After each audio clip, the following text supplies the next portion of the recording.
Committee will come to order. Committee welcomes Secretary of Defense and the Chairman of the Joint Chiefs of Staff today for a hearing on Afghanistan and South Asia. The Secretary had previously indicated that he'd be back to discuss the administration's approach to this region once it was decided, and that is the topic for today. I understand that there are many issues facing the Department and this committee, but in the interest of time and focus, I want to encourage members to confine their questions to today's subject. The United States officially launched Operation Enduring Freedom on October 7, 2001, just about exactly 16 years ago. Approximately 2,400 American service members have lost their lives in the Afghanistan conflict. Another 20,000 or so have been wounded. As this administration formulates its policies, the American people and members of Congress have some basic questions. Questions such as, does American national security still warrant our military presence in Afghanistan? Do we have a strategy to succeed or one to avoid failure? How is this administration's approach different from previous approaches? And can we ever be successful in the face of Afghan corruption and Pakistan's duplicity? Both Secretary Mattis and General Dunford have considerable personal experience with this conflict, and I believe that they are as authoritative as anyone in helping provide answers to our questions and to chart the way forward. But these fundamental issues do need to be discussed openly for the American people and for those who have sacrificed over the last 16 years. That's the reason we're here today. Mr. Smith. Thank you, Mr. Chairman, and I think the Chairman raised all of the questions that need to be raised. This is obviously a very, very difficult part of the world. We clearly have national security interests in how Afghanistan is governed and Pakistan as well, going back to 2001 when the then Afghanistan government led by the Taliban allowed al-Qaeda to have safe haven to plot and plan terrorist attacks against the U.S., including 9/11. Making sure that we don't return to those days is clearly in our national security interests. What is not as clear is how we do that and what the cost is of our current effort. Afghanistan is a very difficult place to govern. And I think one of the things that concerns most members of this committee and most people in the country is we understand that it's a fragile situation. We've been hearing that for, as the Chairman mentioned, 16 years. If we're there for another 20, I envision that whoever is sitting in those seats at that point would be having the same conversation. And I think that's my one big question. How do we get to the point where we can reduce our commitment in Afghanistan so that it is not an open-ended commitment and a blank check? The President said that in his remarks when he rolled out his strategy, that it wasn't going to be open-ended, it wasn't going to be a blank check. Absent from that was what that meant and how we would go about achieving that very worthy goal. And I think that's my biggest question. And the second question to that would be, while granting that there are risks in pulling out, there are obviously risks in staying there. So what happens under the two different scenarios? Because it would be great if we were able to bring our troops home and commit our resources elsewhere. And the longer we stay there, the less it looks like it's going to move us towards the positive outcome that we want. So are we envisioning just a prolonged stalemate where we figure we cannot leave because if we do, it will get worse? Or do we actually think we can get to the point where we go beyond prolonged stalemate and get to a more positive outcome, which is simply, paraphrasing one of the questions the Chairman asked. But those are the questions I think we're most interested in. I appreciate both of our witnesses being here and obviously their tremendous service to our country. With that, I yield back. Again, Mr. Secretary, General Dunford, thank you all for being here. We'll turn the floor over to you. Chairman Thornberry, Ranking Member Smith, distinguished members of the committee, I appear before you following the tragic event in Las Vegas. The Department of Defense is staying closely linked with the intelligence community, and we remain alert to law enforcement's assessment of events. You on this committee are keenly aware of the complex and volatile security environment our country faces today. Russia continues to invest in a full range of capabilities designed to limit our ability to project power, erode U.S. influence, and undermine NATO's transatlantic alliance. China is focused on limiting our ability to project power as well and weakening our position in the Indo-Pacific region, even as we work to find common ground in confronting North Korea's provocative actions. The international community, as reflected by the two latest unanimous Security Council sanctions resolutions, is focused on the destabilizing threat posed by North Korea and Kim Jong-un's relentless pursuit of nuclear and ballistic missile capabilities. The Defense Department supports fully Secretary Tillerson's efforts to find a diplomatic solution, but remains focused on defense of the United States and our allies per President Trump's orders. In the Middle East, Iran continues to project malign influence across the region. While we continue to make gains against the terrorist enemy in Syria, Iraq, and elsewhere, in Afghanistan we have faced a difficult 16 years. General Nicholson, our NATO and U.S. field commander, with troops from 39 nations, has blunted the terrorist offensive moves in Afghanistan. NATO strikes in support of the improving Afghan security forces and disarray among various enemy groups have caused the Taliban to expend resources, constrain their movements, and limit the Taliban's ability to conduct major offensives. Beginning last month, and for the first time in this long fight, all 6 Afghan military corps are engaged in offensive operations. During these recent months, there have been fewer civilian casualties as a result of coalition operations, although regrettably, Taliban high-profile attacks on civilians continue to murder the innocent. While the Taliban still attempts to seize district or provincial centers before the end of this fighting season, they have generally been forced into decentralized, small-scale ambushes and the use of improvised explosive devices. Importantly, the rate of Afghan National Security Force casualties has reduced from last year. As you know, I just returned last week from a trip to India and Afghanistan and can report that General Nicholson and the NATO team are holding the line. Forecasts of a significant Taliban offensive remain unfulfilled. Violence and progress do coexist in Afghanistan, but the uncertainty in the region and the NATO campaign has been replaced by certainty due to the implementation of President Trump's new South Asia strategy. This strategy has been welcomed almost uniformly by leaders in the South Asia region, as well as the 39 countries contributing troops to the NATO-led campaign. We must always remember we are in Afghanistan to make America safer and ensure that South Asia cannot be used to plot transnational attacks against the U.S. homeland or our partners and allies. Our goal is a stable and secure South Asia. A political settlement in Afghanistan is only possible if the Taliban rejects support of or conduct of terrorism.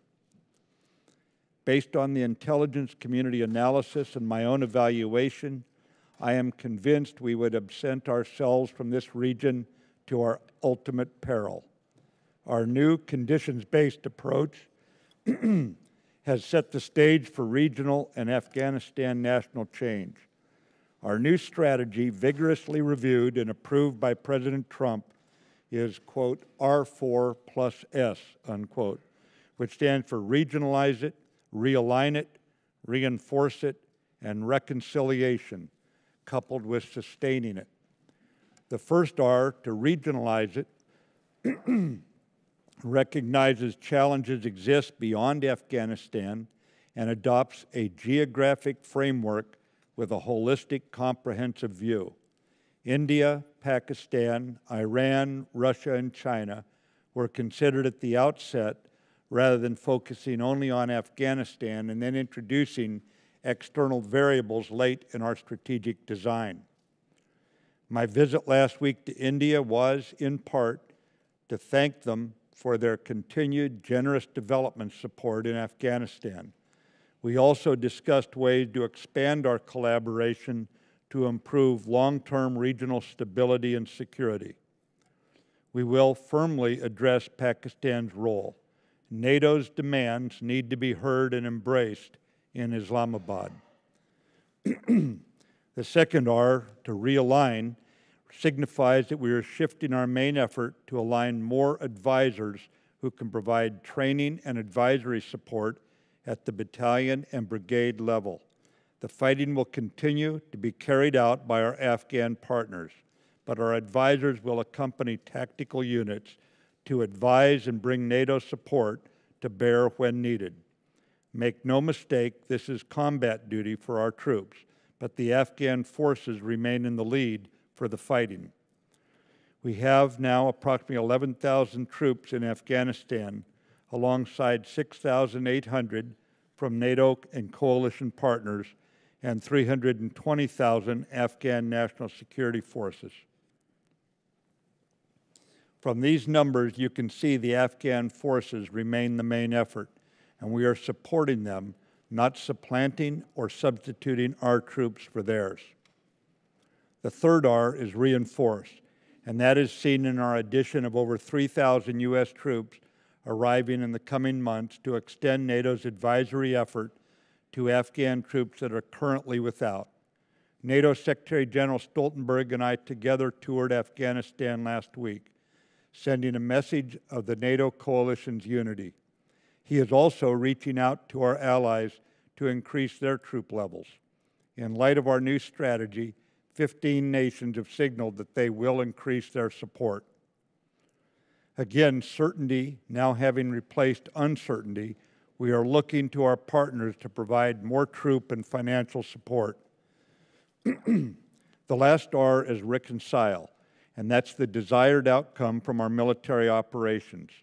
Convincing our foes that the coalition is committed to a conditions-based outcome, we intend to drive fence-sitters and those who will see that we're not quitting this fight to reconcile with the Afghan national government. Our goal is a stabilized Afghanistan achieved through an Afghan-led, Afghan-owned peace process.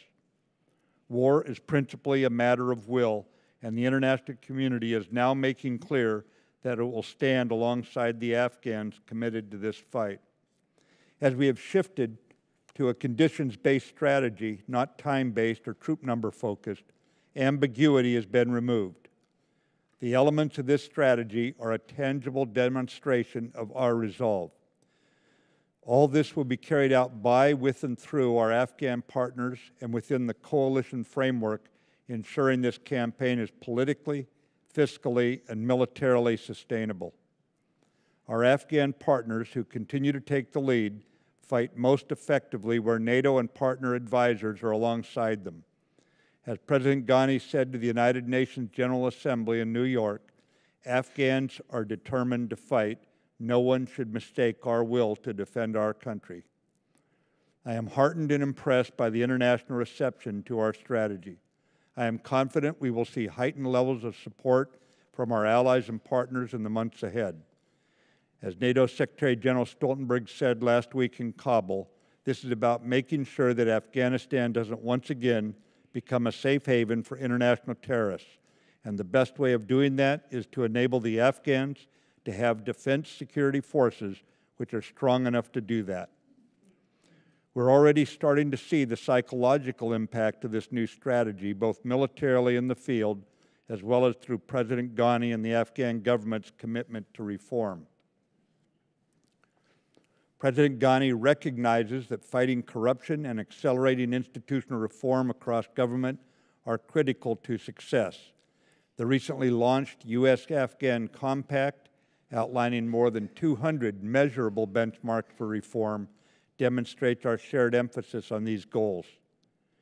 Our South Asia strategy reinforces to the Taliban that the only path to peace and political legitimacy is through a negotiated settlement. It is time for the Taliban to be forced to recognize they cannot kill their way to power, nor can they provide refuge or support to transnational terrorists who intend to do us harm.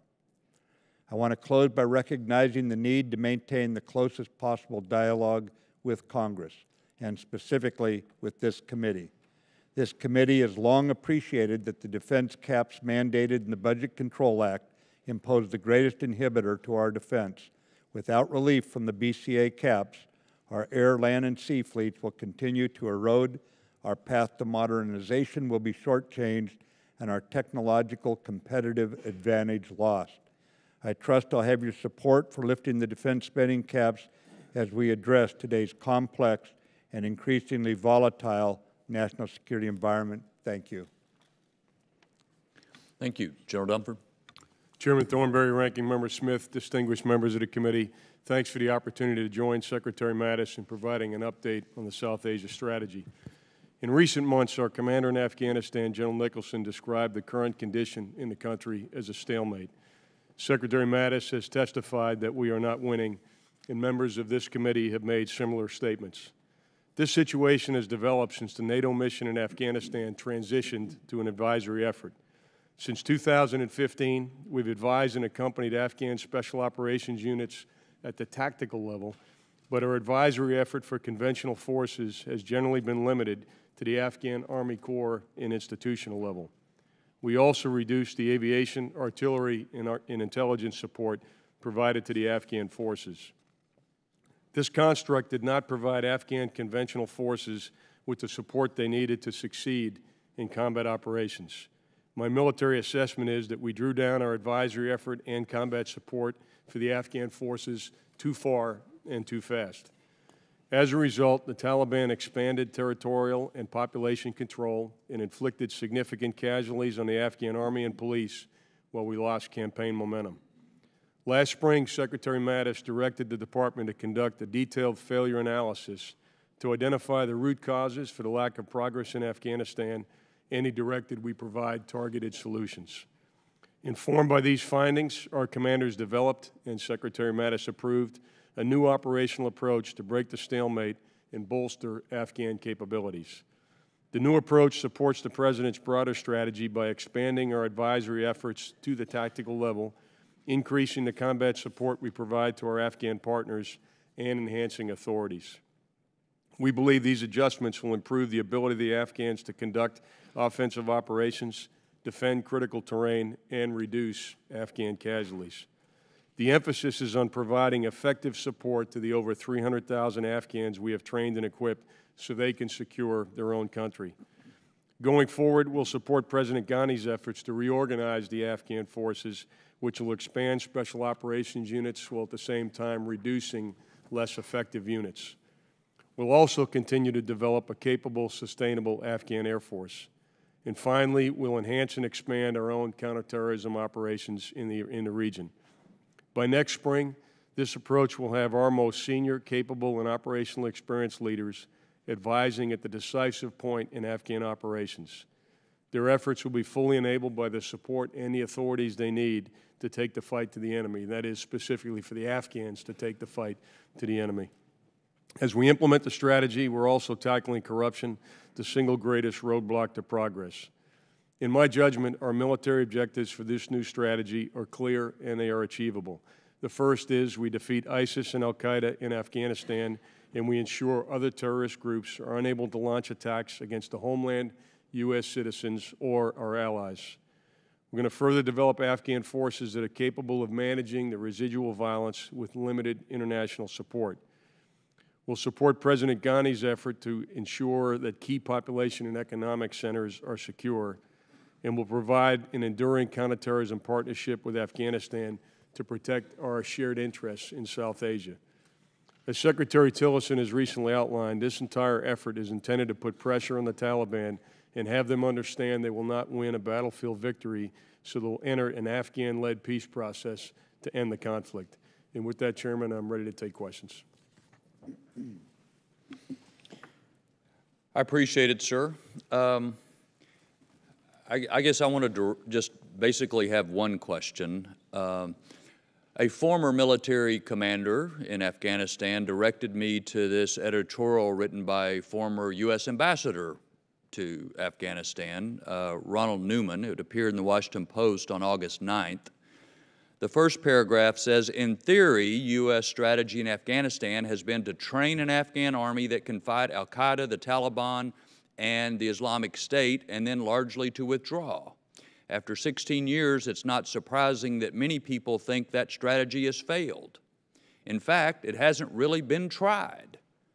And then he goes through a brief history of our efforts, or lack of efforts, of deadlines, of not meeting commitments, and so forth, and concludes by saying that much of the rush to failure has been Washington-driven.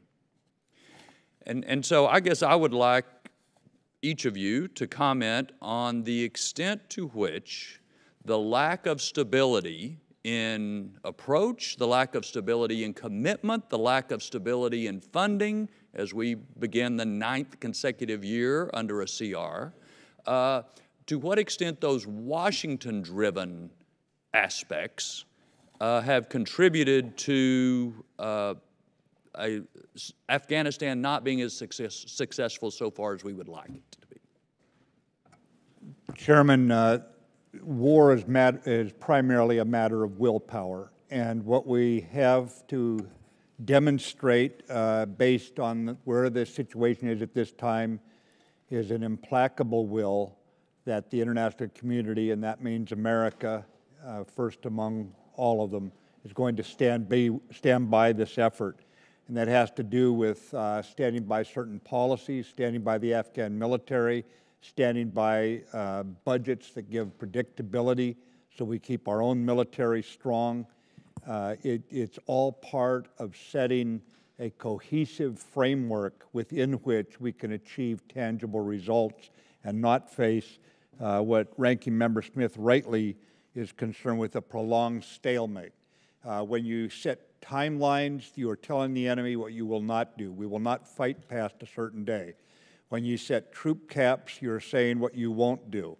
And I believe right now the most important thing is to let the enemy know they're not going to win, and that's because we now have over 300,000 Afghan forces in the field that through some very severe fighting have earned our support as we try to drive this toward an end of this war, toward reconciliation. Chairman. Chairman, you and many members of the committee have visited Afghanistan multiple times, and I know on each of the visits, one of the issues that's been raised is hedging behavior. Hedging behavior by the Taliban, hedging behavior by regional actors, in particular Pakistan. One of the primary drivers of that hedging behavior, which was inhibiting us in actually making progress in the campaign, was a lack of certainty and a lack of confidence that the U.S. commitment, the international coalition commitment, would be enduring. And particularly for probably 4 or 5 straight years, there was always a sense, and it's been described as kind of the Y2K effect in Afghanistan, there was always a sense that when December came, the coalition would depart. I think one of the most significant changes in the strategy with conditions-based is it leverages the center of gravity, the source of strength in Afghanistan, which is the confidence of the Afghan people and the confidence of the Afghan forces. And on the flip side, it actually undermines the confidence of the Taliban because they're not really trying to deal with us or wait us out. As Secretary Mattis said, it's a clash of wills. They now realize that the 300,000 Afghan soldiers and police that have been built, they are going to have the support they need to defeat the Taliban and to bring the Taliban to the peace table. So I think that's probably, in my judgment, how the hedging behavior back here in Washington, the lack of clarity has affected the campaign. Thank you. Ms. Smith. Just sort of following up on that question, I think you're right. We have had timelines. We have had troop caps. We've also consistently exceeded those troop caps and consistently gone beyond those timelines. So if the Taliban were actually paying attention, at some point they would come not to rely on those timelines or those troop caps. And I guess what you've outlined is kind of what we've all been hoping for 16 years, is if we just stay there long enough in great enough numbers, Afghanistan will eventually be able to defend itself and we won't have to be there anymore.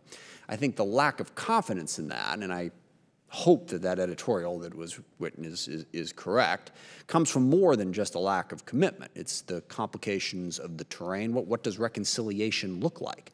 When did the Taliban come to the table? And like I said, what I think we're really looking for is some confidence. Let's say that we do it conditions-based and we do all this stuff. For how long? And I'm not looking for a 1 year, 2 year, 2 years, 12 months exactly. But what are the factors that give you confidence that we won't be in the scenario that I just described, that even if we do this more open-ended commitment, that we won't be having the same conversation 20 years from now? Because this is not Afghanistan's first time at this. As everyone knows, people have come and gone from Afghanistan for a very long time. And I get the feeling that as far as the Taliban are concerned, we could come in and say we're going to be there for 50 years, and they say, fine, we'll be there for 51. So what is the confidence you have that this change can address not just whatever shortcomings might have been in previous administration strategies, but the reality of Afghanistan and Pakistan? Congressman, men and women in this world live by hope. They hope tomorrow is going to be better. The Taliban could hope repeatedly that whether we overstayed what timeline we gave ourselves, we had still said we're leaving as soon as we can. What we're saying now is there's going to be an end to the war. It's going to end because we don't want the threat to America. We don't want the threat to our allies. And the best way to do that, as Secretary General Stoltenberg put it, make certain the Afghans have a force that can deal with this internally. Certainly it's going to take our mentors. What reconciliation looks like goes back some years in terms of the conditions, but it's Afghan-led. It involves the Taliban rejecting terrorism and supporting people who've attacked this country. It involves them to quit killing, to stop killing the Afghan people and live by the Constitution. That's a pretty low bar if they choose to rejoin the political process. If they don't, we're going to make it extremely uncomfortable for them by training, advising, assisting the Afghan forces. And I think what we don't want is some transient success. So we push this forward in a way, in an implacable way, because that's the surest way to end this faster rather than stringing it along. If that addresses your question. It does to some degree, but and I understand that my question is unanswerable past a certain point. We don't know, what it's going to take to really break the Taliban. But that does put us in the position, I guess, put it just one different way. When the president says no blank check, no open-ended commitment, what does that mean? Where does the check stop? Where does the commitment stop? One point is, sir, that Secretary General Stoltenberg, when he was getting off the plane, when we came out of theater, said he's going back to Brussels to build more support. In other words, we're going to have more people aligned with us in terms of financial and troop contributions because of the certainty we've replaced the uncertainty with. It also means that we're going to see a declining use of American mentors as this Army gets up on the step. We simply cut back too soon. We pulled the training wheels off the bike before it was fully ready to be balanced and move against the Taliban. This was a concern from our intelligence agencies when we pulled all of our forces down to the level they were at, and so we're going to have to make up for it, and we have to inherit it where it lies now. But it's not an unending commitment. You'll see a degrading number of American forces, declining number of American forces as you see an improving capability on the part of the Afghan forces, conditions-based. Understood. And I know that Congressman Jones is next, and he will drill down on this in much greater degree than I did, so I'll let that go. And the only other question I have, and it's largely rhetorical, but I would nonetheless like your response, as you mentioned at the conclusion of your remarks, the budget caps that the Defense Department faces and the CRs that have been presented to you have been one of the factors that have made it difficult to maintain a consistency of commitment to Afghanistan. If we were to reduce revenue by $1.5 trillion over the course of 10 years, would that not make it just a little bit more difficult to provide the Department of Defense the money that it needs to do what it needs to get done? Chairman, probably someone with better financial background than myself could give a better answer. I would just say that as I understand the process right now, it's to reduce the taxes to build the economy, and the growth is going to accrue more government revenue. But this is not an area that I would call one of my expertise. Fair enough, and I know that is the hope. There is no credible economist, even conservative economists say that that's absurd under our current scenario, that somehow if you cut taxes dramatically for everybody, you're going to magically wind up with more money. If the top rate was like 90%, or we had a capital gains rate of like 66%, we were cutting it down from there, but cutting it from where we're at to right now, making a commitment to our national security and reducing the revenue by at least $1.5 trillion over 10 years is, I think, significantly inconsistent. And that is a point I will return to at other hearings. I yield back. Thank you, Mr. Smith. And we're going to proceed. Chairman Thornberry has gone to the floor to vote so that the committee can continue meeting. And then as soon as he returns, obviously we're going to proceed. And at this time, we now have Mr. Jones of North Carolina. Mr. Chairman, thank you, and Mr. Secretary and General, thank you as well. I wrote to President Trump on July the 18th asking him to please come to Congress and ask us to have a debate on a new AUMF. I used a sentence from one of his tweets that I'd like to read. Let's get out of Afghanistan. Our troops are being killed by the Afghanis we train, and we waste billions there. Nonsense, rebuild the United States of America. That's his tweet, not mine. In addition, that brings me to this, General Mattis, in a Politico article in August of this year titled, Trump Administration Opposes Effort to Rein in War Powers. They quote, and this sentence is you, I mean not quoting you, but makes reference to you. That stance appears to contradict comments by Mattis, who has endorsed passage of a new AUMF to govern the war against ISIL. Mattis chastised Congress at a March Senate hearing, testifying that he has not understood why the Congress hasn't come forward to at least debate on AUMF. Well, that's the fault of our leadership under Paul Ryan, to be honest with you. He could ask that we have a debate, but he doesn't do it. My two questions, that's one, if you'll just write that down. The other one's going to be as quick as well. The waste, fraud, and abuse in Afghanistan, we have spent over $1 trillion. You talked about the soldiers and Marines who've been killed. Thank you for remembering and sharing the 2,400, or Matt Thornberry did, over 20,000 wounded. We have been paying ghost soldiers to help the Americans over there. They don't even know who they are, but we spent billions and billions of dollars. DOD paid $6 million to buy 9 goats. We don't know where the goats are, by the way, but that's DOD spending that money. That's why the position on sequestration, I somewhat agree with you. I didn't vote for it, but in all fairness, we keep wasting the taxpayers' money. As Mr. Trump said, not only in that one sentence, but he said it 30 times, and I have all 30 of his quotes.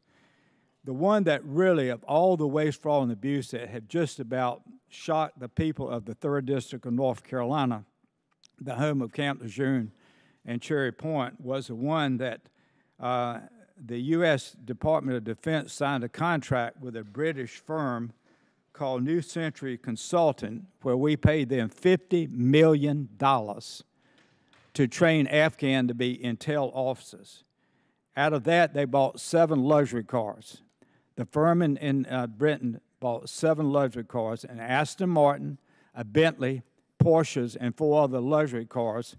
Plus, they paid their wives, talking about the executives, $400,000 each.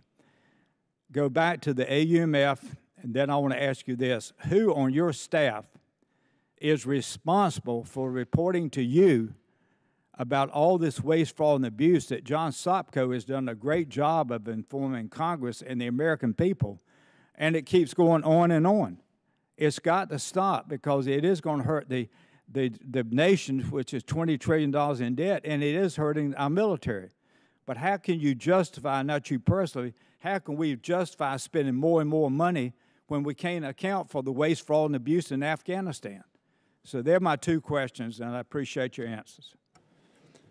Congressman, we cannot justify wasting any money, and I'm committed to finding who's responsible every time we find a case like this, holding them accountable and preventing it in the future. And I need to look into this New Century Consulting piece, and I will be getting back to you on this in detail. Because I don't believe you can waste government money. One of the things we're doing to make certain there's no more ghost soldiers, and by the way, President Ghani's embraced it now because it's working on his ghost teachers, granted not something we're putting money into, but he's got the same problem in his education system, is we're biometrically enrolling every one of them. And if necessary, I'll use U.S. paymasters, but we are not going to hand the money over and hope it gets to the right places in terms of fighting this war. The biometrics alone will remove a lot of this problem, because the only way to be entered is to be there. So the ghost soldier piece will be more a matter of monitoring their continued status than it will be having corruption introduced at the beginning.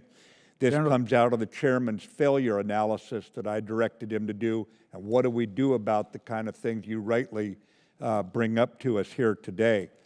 But we're not going to continue that. And as far as the AUMF goes, my point is that we need the unity of the American government, and with the Congress involved, that brings the unity of the American people to this fight.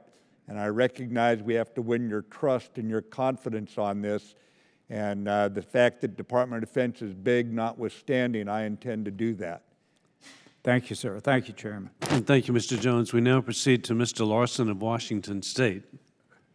Thank you, Mr. Chairman. A couple of questions. First off, with regards to the regionalization R in the new strategy, in 2004, the administration at the time designated Pakistan as a non-NATO ally, making Pakistan eligible for certain preferences, especially with regards to support of its military.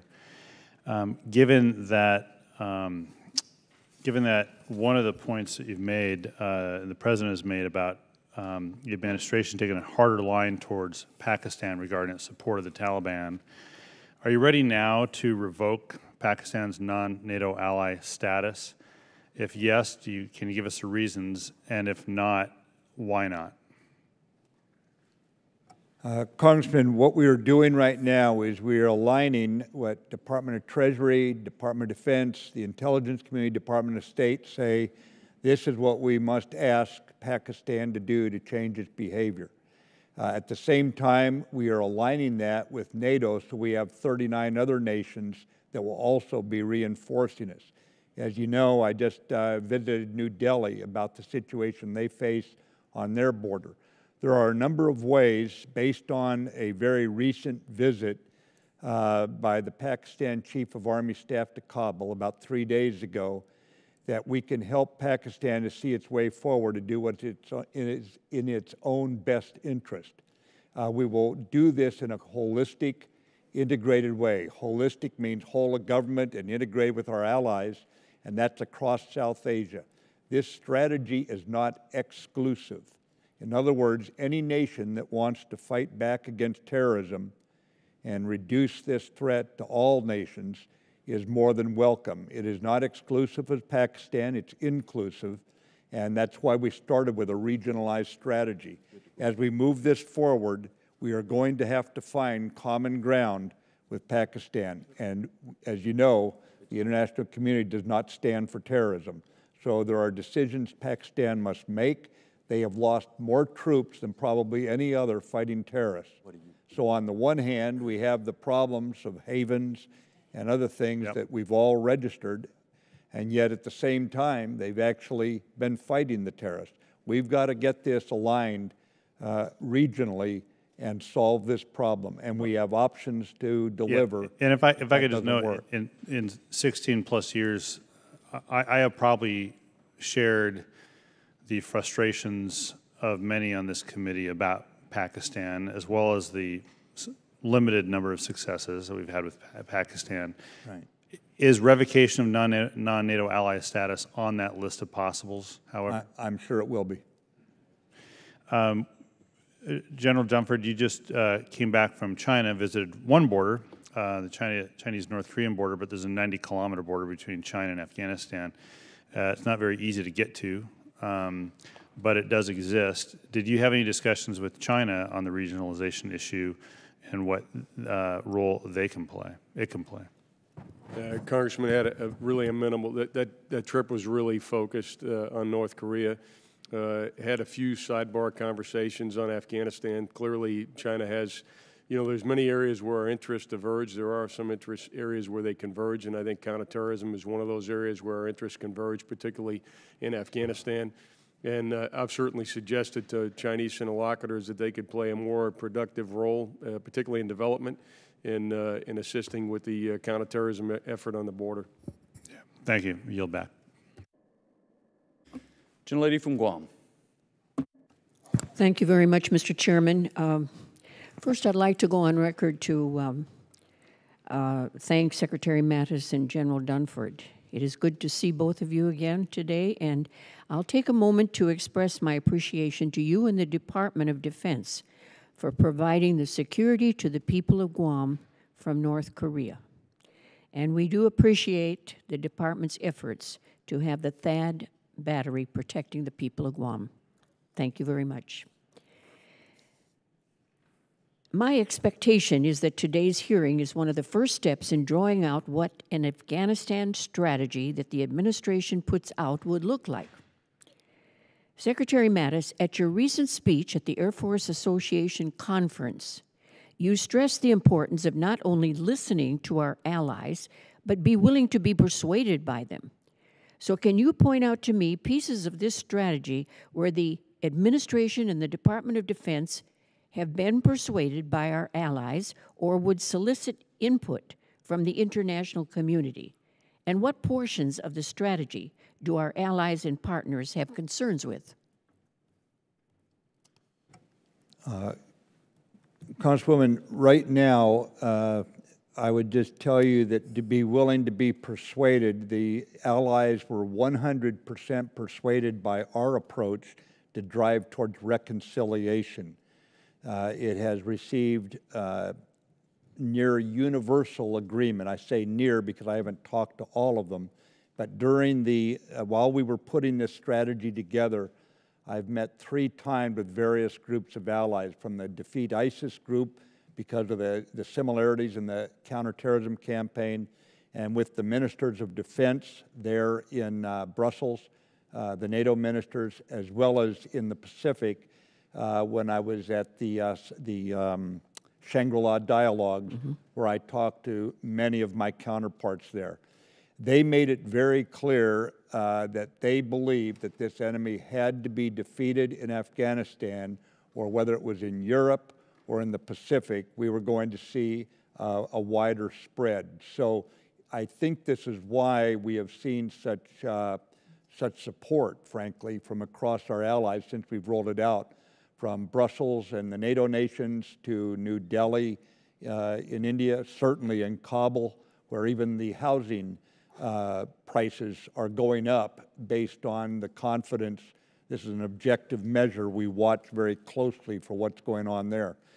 So we have seen the input, we have heard the input, and it's been incorporated into what we have, and we're getting good feedback, ma'am. Thank you, Mr. Secretary. I'm happy to hear that. And gentlemen, when do you expect the new strategy to produce positive results? What tools and process do you have in place to assess progress toward the stated end goal? I am aware that the strategy will not have predetermined timelines, but I am interested in the Department of Defense's plan to monitor progress toward the condition-based goals that have been set. Either one of you.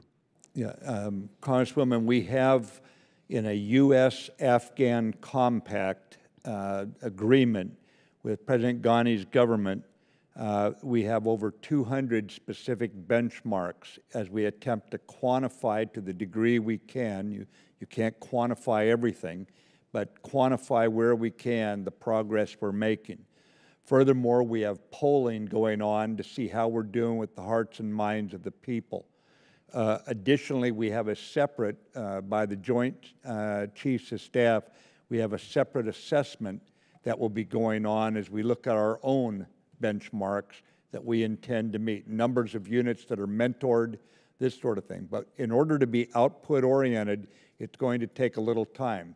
That said, I was struck by the degree of confidence I saw politically and militarily in Afghanistan among our coalition troops and among the Afghan leadership, military and political, as a result of this strategy.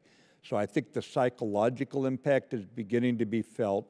The Taliban have been unsuccessful in what they've been attempting to do to take a provincial and district center. They're still trying as we speak here today.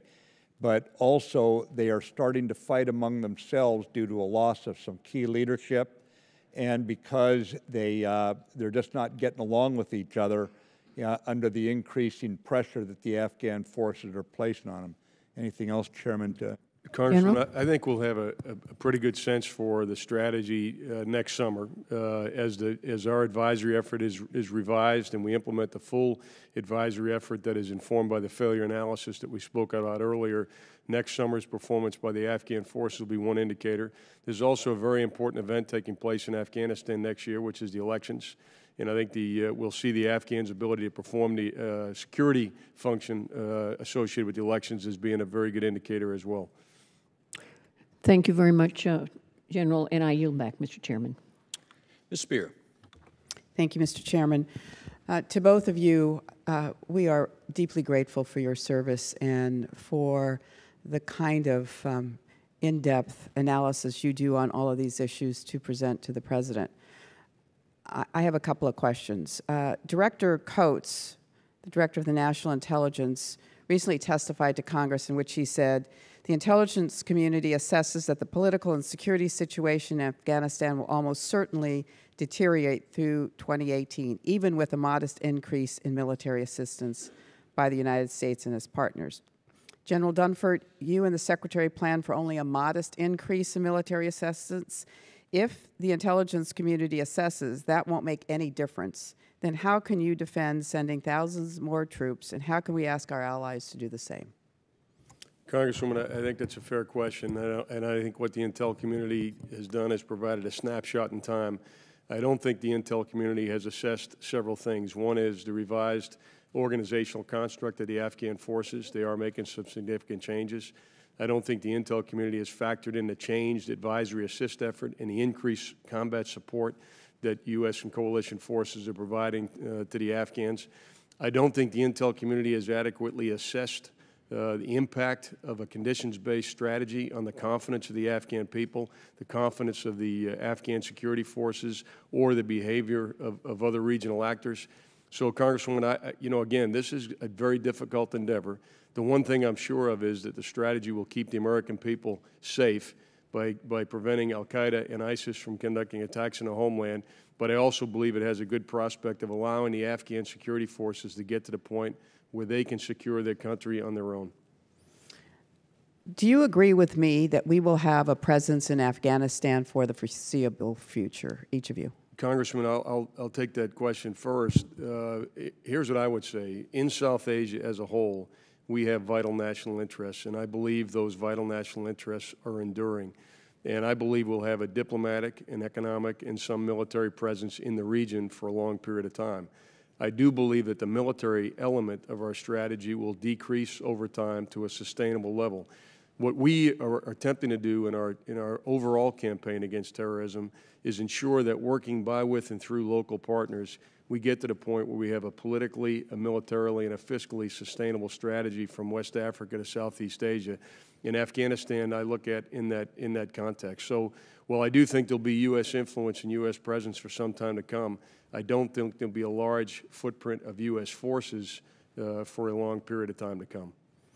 So to be fair to the American people, we should make it clear to them that we're not leaving Afghanistan. Congressman, we should only leave a region. Again, if you look at our strategy as being diplomatic, economic, and military, if we didn't have enduring vital national interests, and I believe we do, and so I think there has to be some presence and some influence, again, albeit in different form over time, but there has to be some U.S. presence in the region in order for us to advance our interests in the region. Mr. Secretary, do you have any comments on that? I would agree with the Chairman. We have a number going in now. It's going to make the Afghan military more capable as they prove themselves and build their own capability. As the enemy diminishes, certainly our numbers would be coming down in a commensurate way, conditions-based, as the President said. So what does a diplomatic solution there look like? How do we bring the parties together, and what would that look like?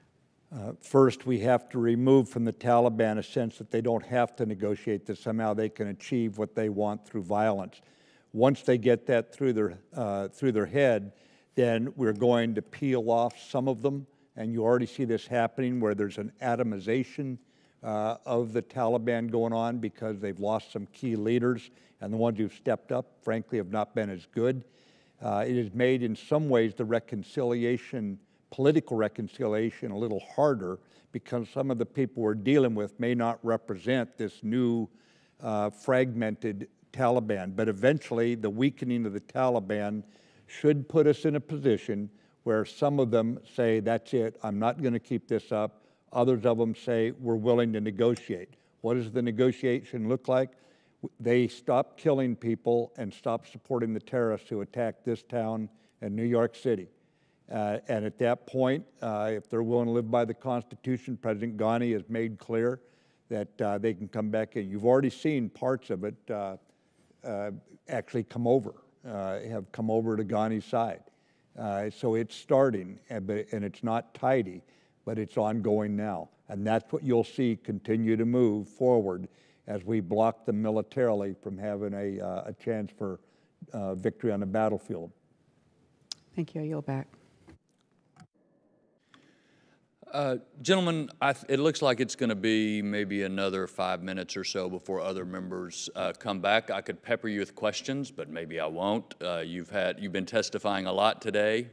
So what I think we'll do is invite our witnesses to the anteroom, and the committee will stand in recess for approximately 5 to 6 minutes.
Committee will come to order. We appreciate y'all's patience with our voting schedule. Chair recognizes the gentleman from South Carolina, Mr. Wilson.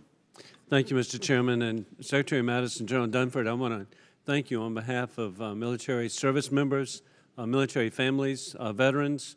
There's such a reassurance with your service, and so greatly appreciated your dedication and your persistence on behalf of victory as we're proceeding in the global war on terrorism.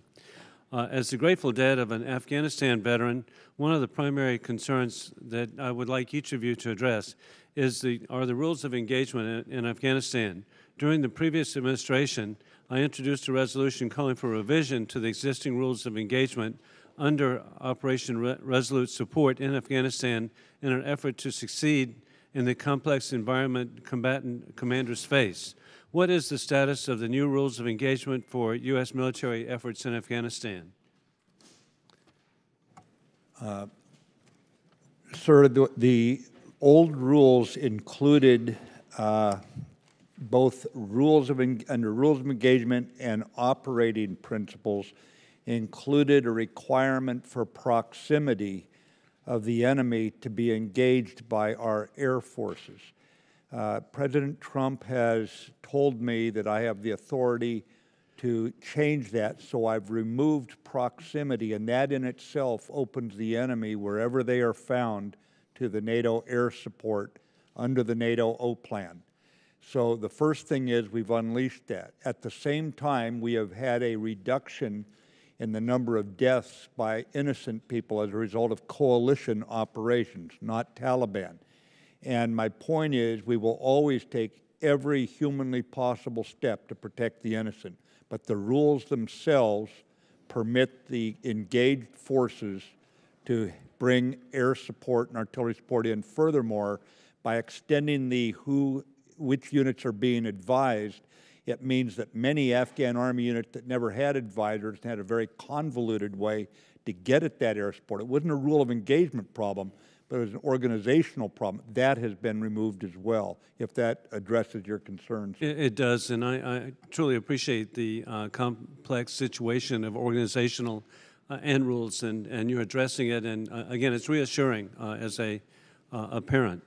And then, Mr. Secretary, we all want to succeed in Afghanistan, and you clearly eliminated or identified the situation. That is that we need to eliminate safe havens for terrorists abroad to defend American families at home. At the same time, I support your efforts for more troops, but we have increased deployments, meaning fewer ready units at home for unforeseen contingencies. Sadly, we've also had the recent extended loss of 2 destroyers, the Fitzgerald and McCain, and the necessary support for devastating hurricanes. The strain on the military is ever increasing. What can we in Congress do to help you face the multiple threats that are facing our country? Congressman Wilson, I think the most important thing is that we get budget predictability and certainty, because without that, we cannot adjust our forces and get predictability into our budgets that permits us to gain the best bang for the buck, to put it bluntly. We're going into the 9th year with a continuing resolution. As you know, I cannot make new starts under that, even if the cyber domain or the space domain require that we do new things we've not had to do before to maintain our competitive edge. So the most important thing, I believe, is to make certain that the Congress act together to relieve us of the Budget Control Act cap, the defense caps, and we get predictability in our funding. And I'm really grateful for the leadership of Speaker Paul Ryan and Chairman Diane Black. We're trying to address that. And additionally, Mr. Secretary, as the former co-chair of the India Caucus, I appreciate your visit last week to New Delhi. Under the new strategy, how will our defense relationship with India change? And keeping that in mind, how can we balance our cooperation with India as we have a situation where Pakistan has a level of resentment? Sir, the question you're bringing up is exactly why I was in New Delhi last week, where Prime Minister Modi and their National Security Advisor, the Minister of Defense, welcomed me. I would tell you that India is on the move. The economy's picking up.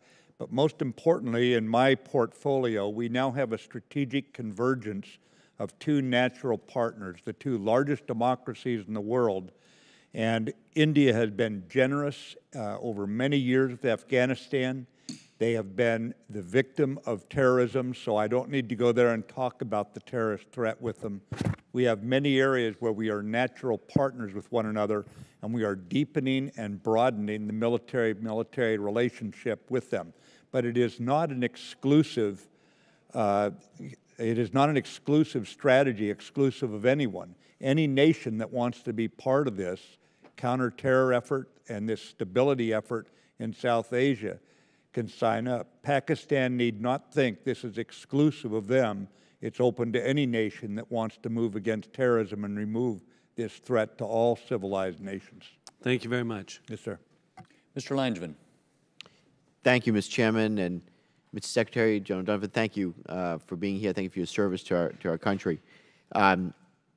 In President Trump's August 21st speech, the President stated that he had lifted restrictions placed on our warfighters and that he expanded targeting authorities. Now, I know you understand that this is obviously, it's critical that Congress be kept appraised of the operational outcomes as a result of these changes so that we can continue to conduct the appropriate level of oversight. Can you more clearly define for me what are these restrictions that have been lifted and which authorities have been extended, and which results have you seen, what results have you seen since these changes were made thus far? Sir, the NATO O plan had certain had certain objectives in mind. It is organized to bring the Afghan army into a stronger position, and in some cases we were not giving that army the high ground. In other words, having fought in the mountains, it's a very uncomfortable feeling when the enemy is above you. We did not give the young Afghan boys the sense that they had the high ground when they were fighting against this enemy that the NATO air support could have given them. Today, I can bring that air support to them. We have got to reorganize our advisors because those units with NATO and American advisors win, and those without them often do not win. So we're going to spread the number of units with advisors. We're going to bring that air support to bear, and specifically, we are no longer bound by the need for proximity to our forces. In other words, wherever we find the enemy, we can put the pressure from the air support on them. It used to be we had to basically be in contact with that enemy. At the same time, we do not want this to be misinterpreted into a laissez-faire use of fire support when we're fighting wars where the enemy intentionally hides among innocent. It is still very much aligned with our efforts to do everything humanly possible to prevent the death or injury of innocent people, women and children in villages, this sort of thing. Are there other restrictions that we should know about that you can identify now?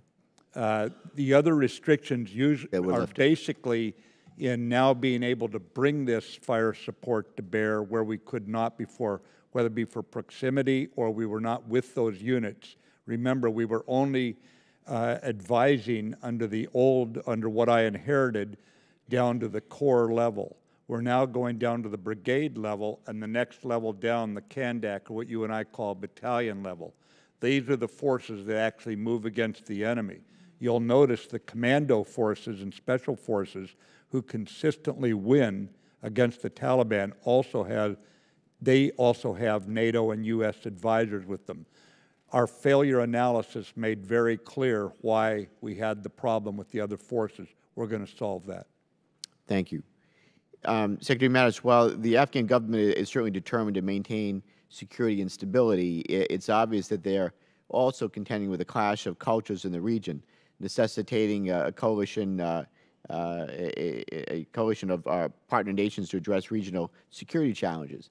So I understand that you just in India, I know you just spoke about that with Congressman Wilson, where they pledged $3 billion for development projects to train Afghan officers as well as additional naval cooperation. So how will this expanded engagement enhance security in the region? How do you intend to leverage relationships like this to develop a more effective coalition strategy that will inject a level of legitimacy and confidence between the Afghan government, its people, and its regional partners. And similarly, something that caught my attention in the President's speech with respect to Pakistan, how do you intend to persuade Pakistan to take more action to eliminate cooperation, support, and refuge for the Taliban and the Haqqani network? Sir, let me take the second question first. On Pakistan, what you're going to see is 39 nations, all in the NATO campaign, working together to lay out what it is we need Pakistan to do, as well as in the U.S. government, Secretary of Treasury, Secretary of State, the intelligence community, Defense Department, and we lay out what it is we need Pakistan to do. And then we are going to use a whole of government international effort to align basically the benefits and the penalties if those things are not done. Pakistan, again, has lost more troops in this fight against terrorists than nearly any country out there. And yet at the same time, as you know, there's been some parsing out where some terrorists have been allowed safe havens. We're out to change that behavior and do it very firmly. Based on a visit 3 days ago by the Chief of Army Staff of Pakistan to Kabul, we actually have, for the first time, a sense of some optimism out of the Afghan government. So I'm in a show-me stage right now, but we intend to work through international partners, diplomatically, economically, and work together to make the change that's actually in Pakistan's best interest. As far as gaining confidence there with the Afghan people and their military and how do we make this work, I'm going to ask the chairman to say a few words on this, but the bottom line is, sir, that if you look at what we call a Loya Jirga, which is the largest political assemblage under their culture, it is overwhelming how much of the population wants the NATO alliance to stick with them. And so when you add to that the countries like India, which are trying to provide more generous, they've been very generous, but even more development support, there's ways to build the confidence of a people that have been tormented ever since the Soviet invasion by violence. Chairman, if you have something on this. Congressman, the one thing we always said was that the most important thing that we were delivering to the Afghan people was some hope for the future, and a conditions-based approach gives them that. In recent polling, about 80% of the people reject the Taliban. About 70% plus have confidence in the Afghan security forces, and roughly those same numbers, as Secretary Mattis alluded to, roughly those same numbers welcome a coalition presence. So I think that the commitment to the international community, because this isn't just a strategy about the United States, there's 39 other nations, and NATO has the same approach, a conditions-based approach.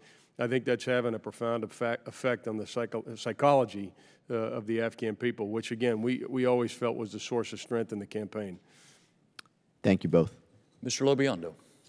Secretary Mattis, General Dunford, thank you for your very solid and extraordinary leadership. I think the nation is very fortunate that you've accepted these assignments. A lot of my questions have already been asked and answered, but I want to go back just to what a couple of my colleagues have said previously about Pakistan.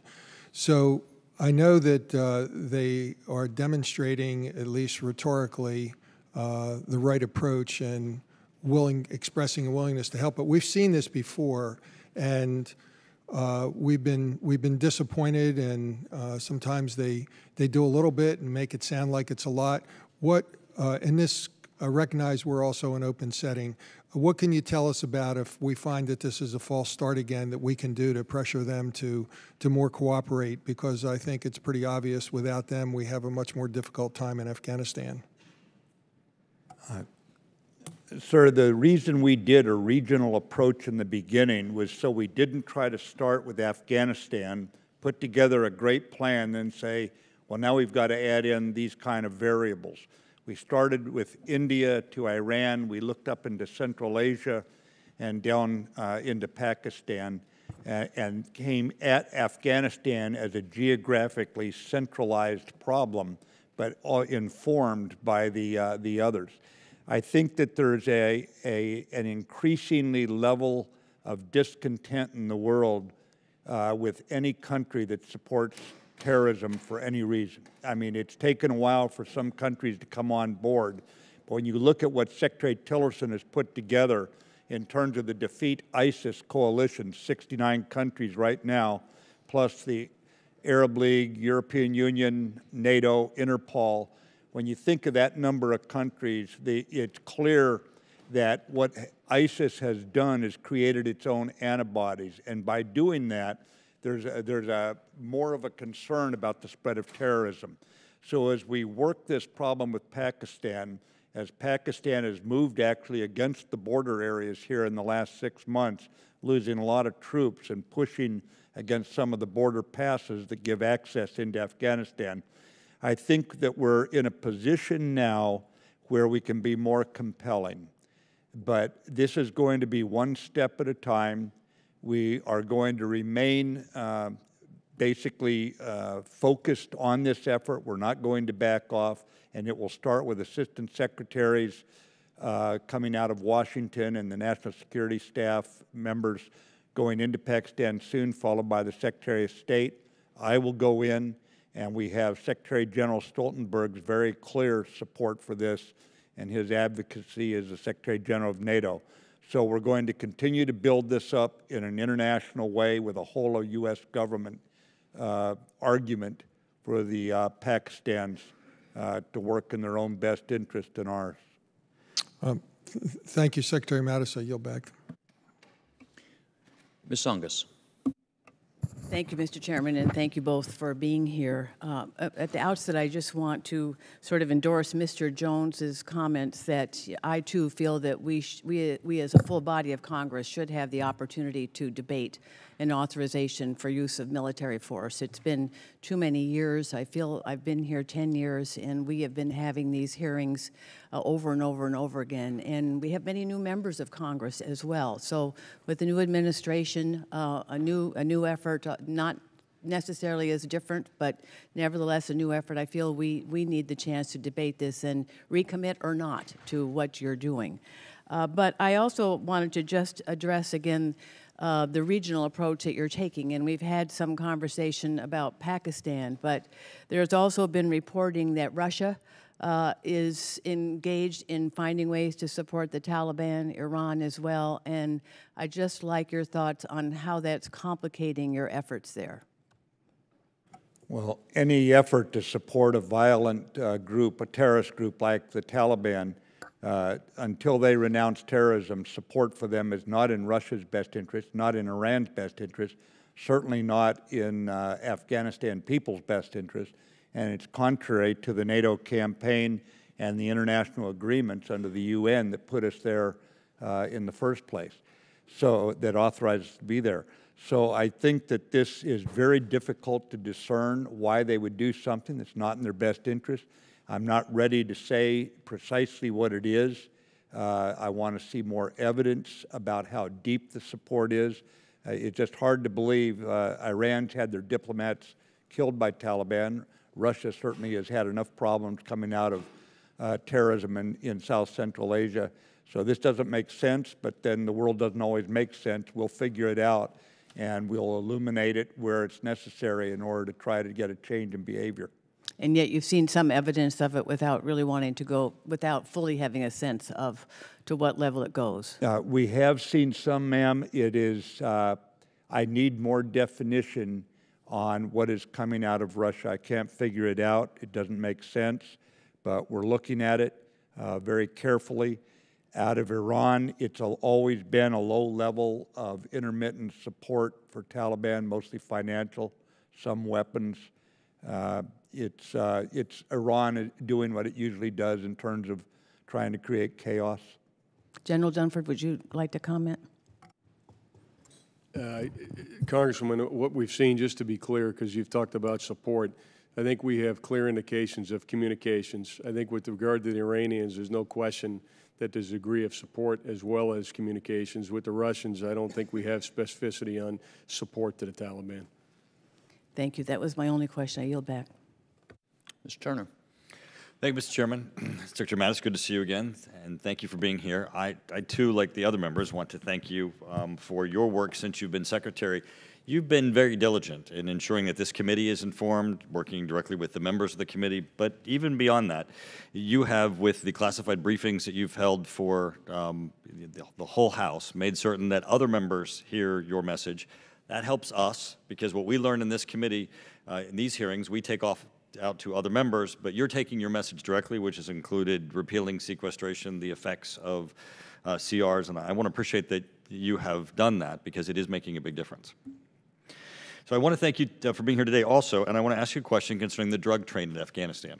According to a 2016 survey concerning opium cultivation and production in Afghanistan, the cultivation in Afghanistan in 2016 increased by 10%.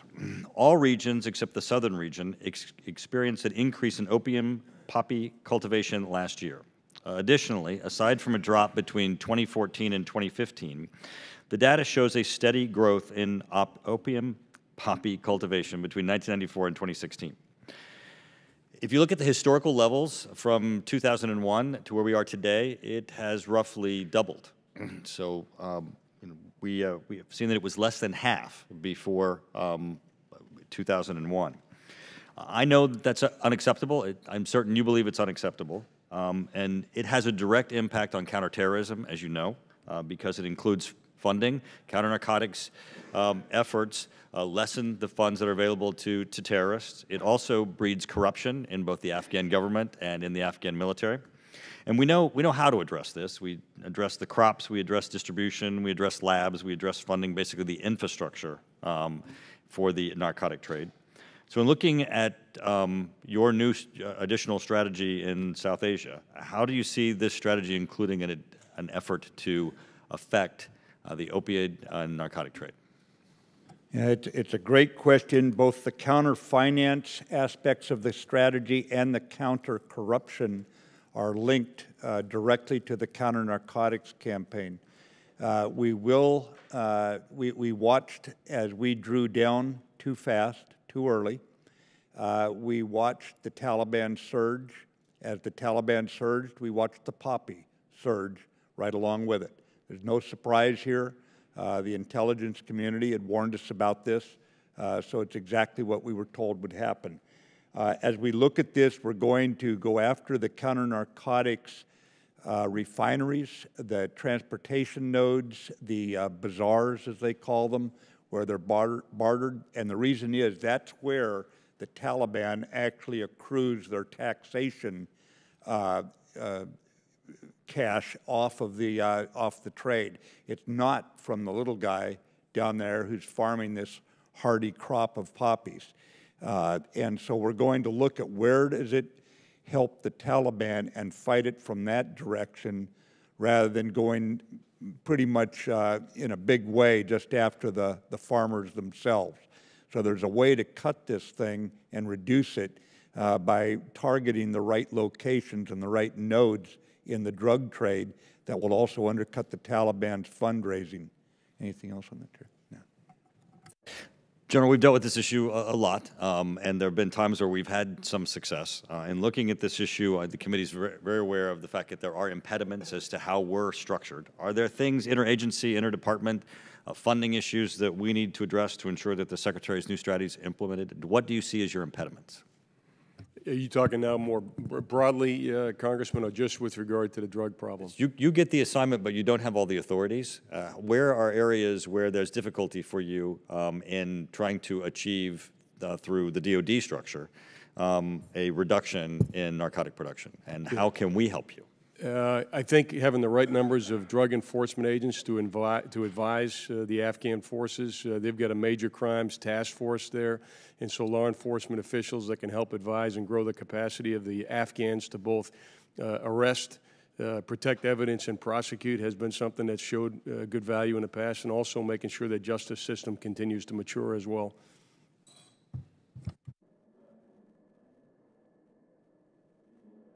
Sorry. My microphone's on. Secretary Mattis, anything you would like to add to that on tools that you need? I do know that you have difficulty interagency, interdepartment, and structurally in trying to achieve these goals. You know, sir, because it touches the Taliban and the counter-finance effort is something that we're very much invested in and integrated I don't sense that I have any missing authorities here, but if I find them, I'll come up and see you and tell you what I need. And I've made a note of it. I need to look at it. So far, I've not heard that, but I haven't asked a specific question. I need to do so before I answer you. Thank you. Mr. Rourke. Thank you, Mr. Chairman. Secretary Mattis, you said a couple of times during this hearing that war is a matter of will, and that the Taliban have to understand that there is an implacable will on our side to continue this fight and to see it through until we achieve our goals. Convince me that our will is more implacable than theirs going forward. Well, of course, I'm not alone in this fight, sir. I've just come out and seen our troops in the field, including the troops of other countries. I have no doubt we have the troops with the willingness to endure danger and discomfort in defense of this country and this town and New York City that were attacked by terrorists operating out of this very area that we're fighting in. But I think you bring up a good point, and it goes back to something mentioned earlier about AUMF. I think there has got to be, the U.S. Congress has got to embrace this as our fight. We're all in this, and I'm eager to hear any criticisms of strategy, changes in the operation, open the door, have you go in, look at it. To me, if what you go in and see or what our inspector finds there isn't something you admire, then I need to change it. But one thing, I've dealt with this kind of enemy since 1979. I do not patronize them. When they say girls don't go to school, you're not going to talk them out of it. They didn't rationally arrive at that point, and we're going to have to confront this the way generations of Americans have confronted other threats, whether it be militarism, fascism, or communism. We're going to have to confront it for our time. Let me ask you a follow-up question to that. You talked about some of our goals, the primary one, I think, being that Afghanistan never again be used to plan or carry out attacks against the United States of America. We want those stakeholders like the Taliban to work within the national government and the political process. You also said that the Taliban have to understand they cannot kill their way to power. I think you would also agree we probably cannot kill our way towards these goals and conditions. So therefore, what is going to happen for the Taliban to accept our conditions short of us killing all of them?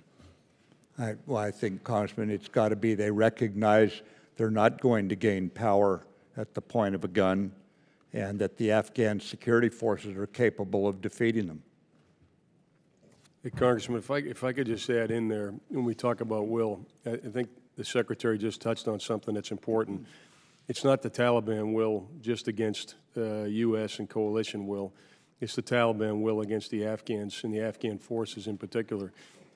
You know, last year the Afghan forces had 16,000 soldiers killed, and they stayed in the fight.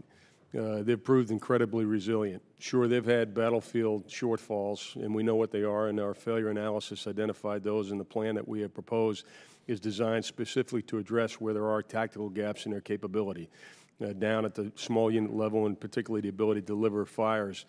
But I think at the end of the day, this is a clash of wills, but it's a clash of wills between the Afghan people and some small portion of the Afghan people that actually want to resort to violence to advance their political objectives. And I think with support to the Afghan forces and the Afghan people, I'm confident that their will actually endure longer than the Taliban will. But with all due respect, General, it's not just the Afghan government and a small minority. It's the Afghan government, $1 trillion in U.S. taxpayer support, tens of thousands of U.S. service members, NATO allies, the support monetarily and militarily from those countries as well. And we are in our 16th year with no end in sight. And I'm having a very hard time understanding and being able to explain to my constituents what the game changer is that I'm hearing today that will make this different going forward. And I mean no disrespect, but I'm just not hearing it. I think this war has suffered from a lack of oversight and a lack of questions asked, and so I'm asking you this question. Sure. I think it's a fair question. I think it is a fair question to debate why this is different and why we should stay after 16 years. I certainly tell you from a military perspective why I recommended we stay was We look carefully at the 20 groups that are international terrorist groups, 20 of the 90 we recognize around the world, and the consequences of not keeping pressure on them. So that was number one. In terms of what's different, people talk about 16 years. For 14 years of those 16 years, we were in the lead and we were in the fight. Over the past 2 years, it's been the Afghan forces that were in the lead and in the fight. They didn't have adequate force capabilities to be able to deal with the Taliban. This doesn't address 16 years of us being in the fight. This addresses 2 years of the Taliban fighting legitimate Afghan security forces. And this plan is designed to fill the capability gaps that have been identified as a result of the 2 years of casualties and setbacks that they have suffered. I think that's really important, is that this is designed to be fiscally, militarily, and politically sustainable over time. It will require a U.S. presence increase in the short term, but in the long term, this is about leveraging the 300,000 Afghan forces that we have grown over the course of 16 years, but just inadequately supported here for over the last 2. Thank you. Mr. Lamborn. Mr. Chairman, and thank you both for what you do to protect our country and our allies. I believe the President is to be commended when he, in his recent speech, talked about Pakistan and how Pakistan needs to be more consistent in its promoting stability in the region. And Secretary Mattis, you addressed that very strongly in your comments earlier. And I'd just like to follow up on that a little bit. What can we do if Pakistan does not follow through and be a better promoter of promoting stability? Sir, we have an enormously powerful number of options there. Right now, I would like to think we will be successful, but you ask a very good question, because we don't want a transient or temporary change, and then things go back the bad way. But I think that right now, with the growing consensus against terrorism, they'll find themselves diplomatically isolated. They'll find themselves economically in increasing trouble as countries that are damaged by this terrorism coming out of there say enough is enough and take steps. There's an awful lot of advantage to Pakistan of coming online with the international community. And I think that we have to stay focused there, but the penalties are just as significant as the advantages if they choose to go a different direction. But for right now, we need to try one more time to make this strategy work with them, by, with, and through the Pakistanis. And if our best efforts fail, President Trump is prepared to take whatever steps are necessary. And for either one of you, how will or how should our defense relationship with India change? Sir, I was in India last week and was very well received by Prime Minister Modi, by his Minister of Defense, his National Security Advisor. We have a strategic convergence right now between the world's two biggest democracies. And this is probably a once-in-a-generation opportunity to, with shared interests, to deepen and to broaden our defense relationship, but also our economic relationship. I think our political relationship can be tightened together. They are a force for stability in South Asia. They're a force for stability in the Indo-Pacific region. They're a nation coming into their own economically as a great nation, as they have steady growth rates going on right now. And I think there's an opportunity here that we have not experienced in decades to tie us together in terms of a broadened level of cooperation and a natural alignment with each other's interests. As a follow-on to that, do you have anything that you're ready today to announce or designate specifically that we will be doing that we haven't done in the past with India? There are a number of things in motion right now, sir, and decisions I think will be coming very soon. We're both working to turn these big words into pragmatic realities. And because I see both sides working together on it, I'm optimistic. It's not like we have to go over there and convince them that terrorism is a threat. They've felt what's happened there. We have not had to convince them that we don't have nefarious designs on the Indo-Pacific area.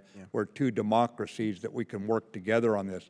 There are some things we're doing in terms of their support in Afghanistan, development funding. They have been very generous for many years, and they have achieved a degree of affection from the Afghan people as a result.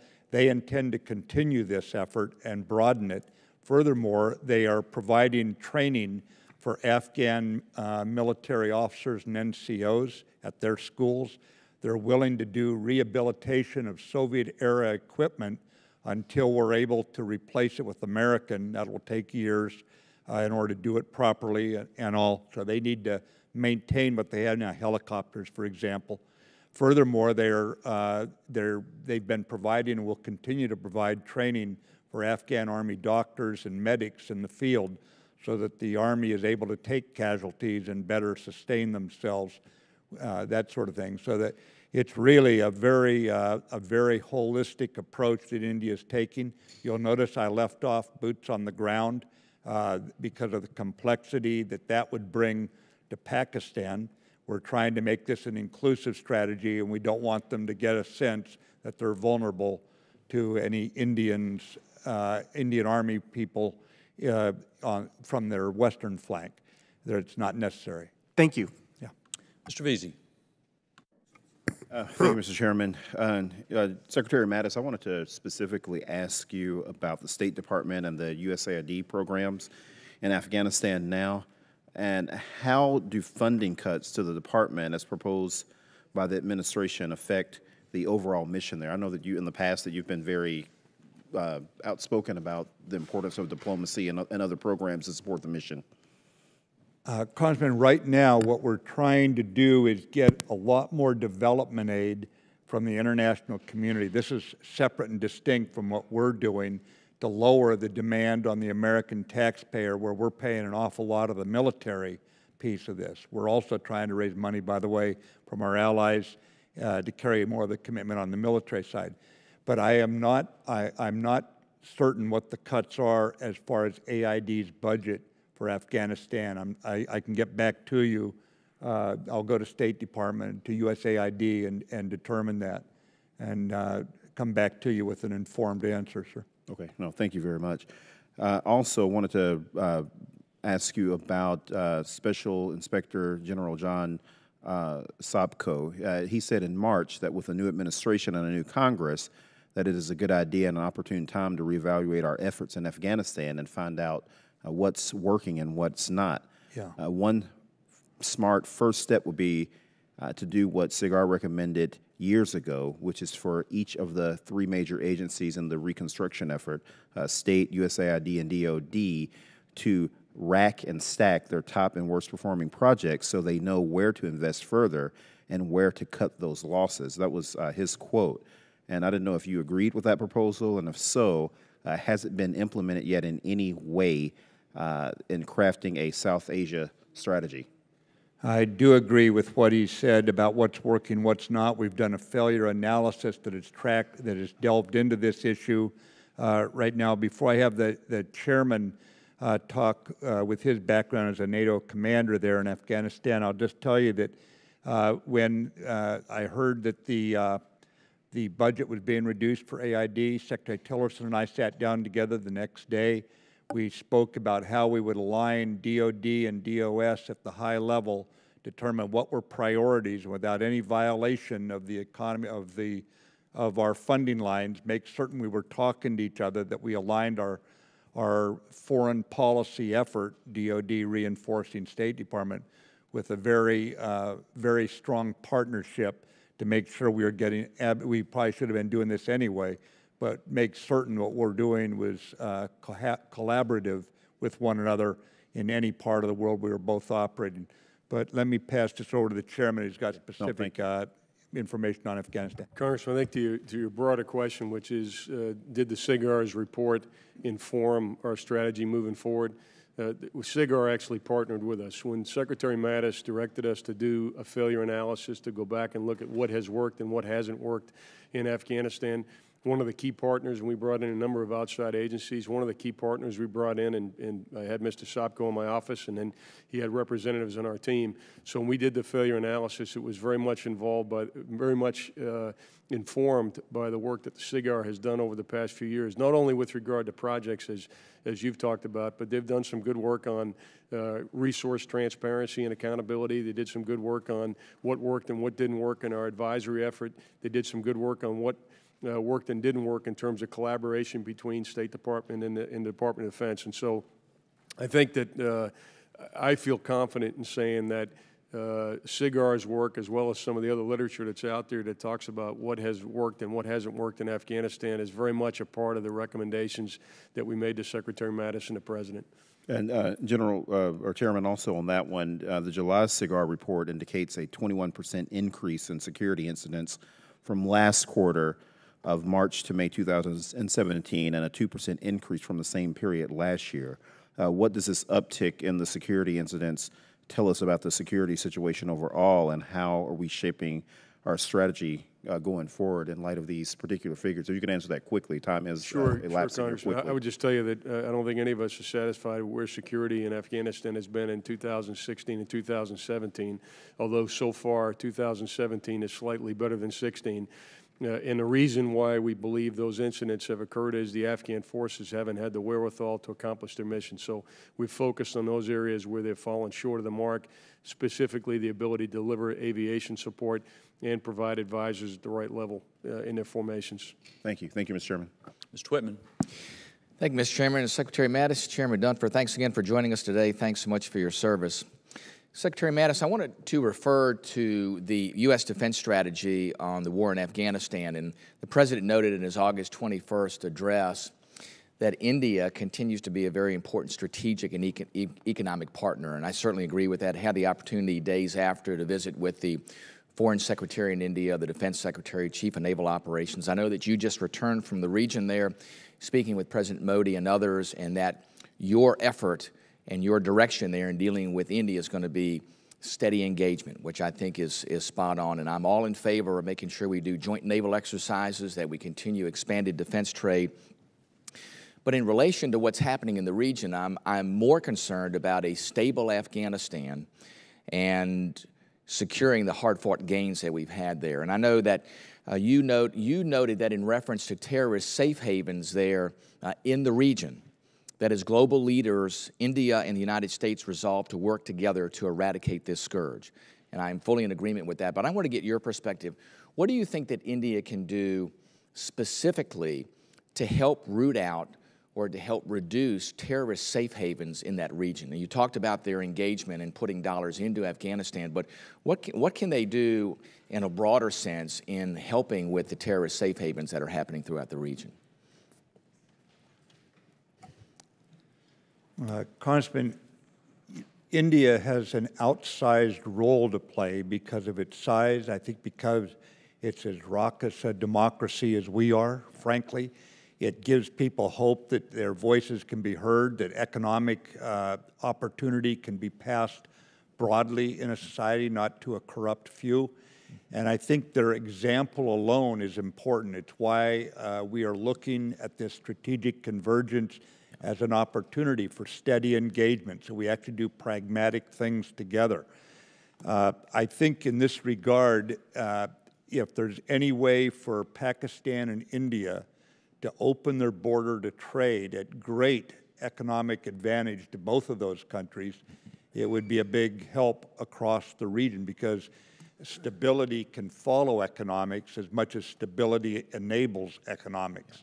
And so I would hope that we will eventually see that happen. I believe India wants that to happen, but it's very hard to do that if your concern is that you open the border to one thing and you get something else. So there's got to be some trust building between those two nations. But I think that would probably be in South Asia, one of the key enablers to getting trade going back and forth across all those borders, Afghanistan, Pakistan, and India. Very good. Thank you. Chairman Dunford, I wanted to follow up along the same lines of terrorist safe havens, and you talked about the new Afghanistan strategy calls for expanded authority for U.S. forces. to target terrorists and the criminal networks that operate in Afghanistan. And the President said that he agreed and said that we ought to have a policy to make sure that there's nowhere to hide and no place that's beyond the reach of American might and American arms. Wanted to get you to elaborate a little more. I know you talked some about this, about what you see the expanded authority specifically needing to be and what it means in a combat sense, and give us maybe some examples there about what's not happening now, but what could happen under expanded authority, and how the train, advise, and assist role happens now versus what it would be in the future. And have you seen any positive changes that are resulting from this transition through this change? And will there be any more changes that you think will be implemented or will be necessary to be implemented? Congressman, let me start with the TAA changes, because I think this is one of the more significant ones. We were providing advisors only with Afghan conventional forces, only at the corps level. That's the general officer level, largest formation. Those are not the organizations that are actually in the fight every day. So 2 levels down below is where the decisive action is taking place, and we didn't have any advisors there. And so even though we had some aviation capability, some intelligence, surveillance, reconnaissance capability, it wasn't being delivered to those Afghan units that were actually most relevant in the fight. So, because we didn't have the authority to put advisors down to that level. So one of the more significant changes in authorities is the level at which we advise and assist, and that has and it will make us more effective. Also, just broadly speaking, without going into rules of engagement in an unclassified venue, there are no individuals, there are no groups that threaten the Afghan government, threaten U.S. forces, threaten our mission, or threaten the coalition that General Nicholson does not have the authority to prosecute. Thank you, Mr. Chairman. I yield back. Mr. Gallego. Thank you, Mr. Chair. This question is for Secretary Mattis. In your opinion, is Iran compliant with the JCPOA?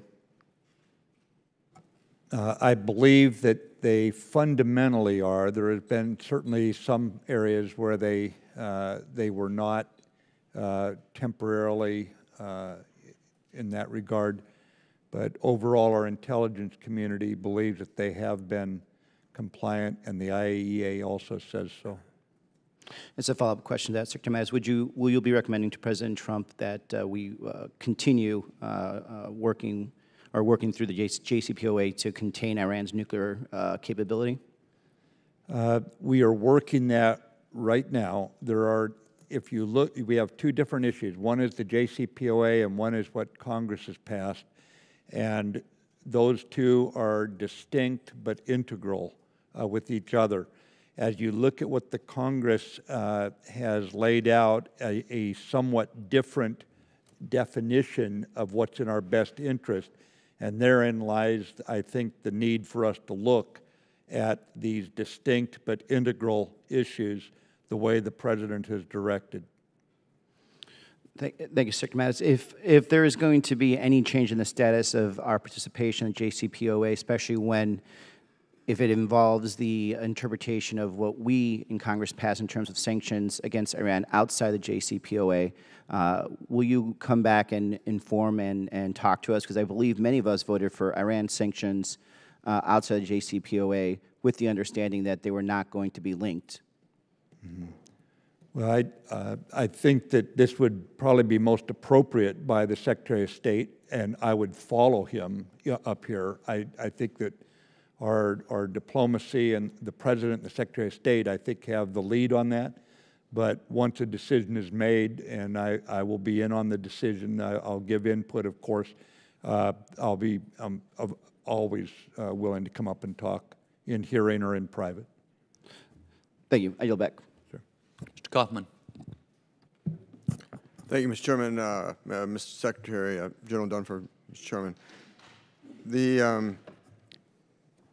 When we look back on the history of the Vietnam War in, I think in August of 1969, President Nixon orders the Vietnamization program and sort of a phased withdrawal as the Army of South Vietnam gains capability.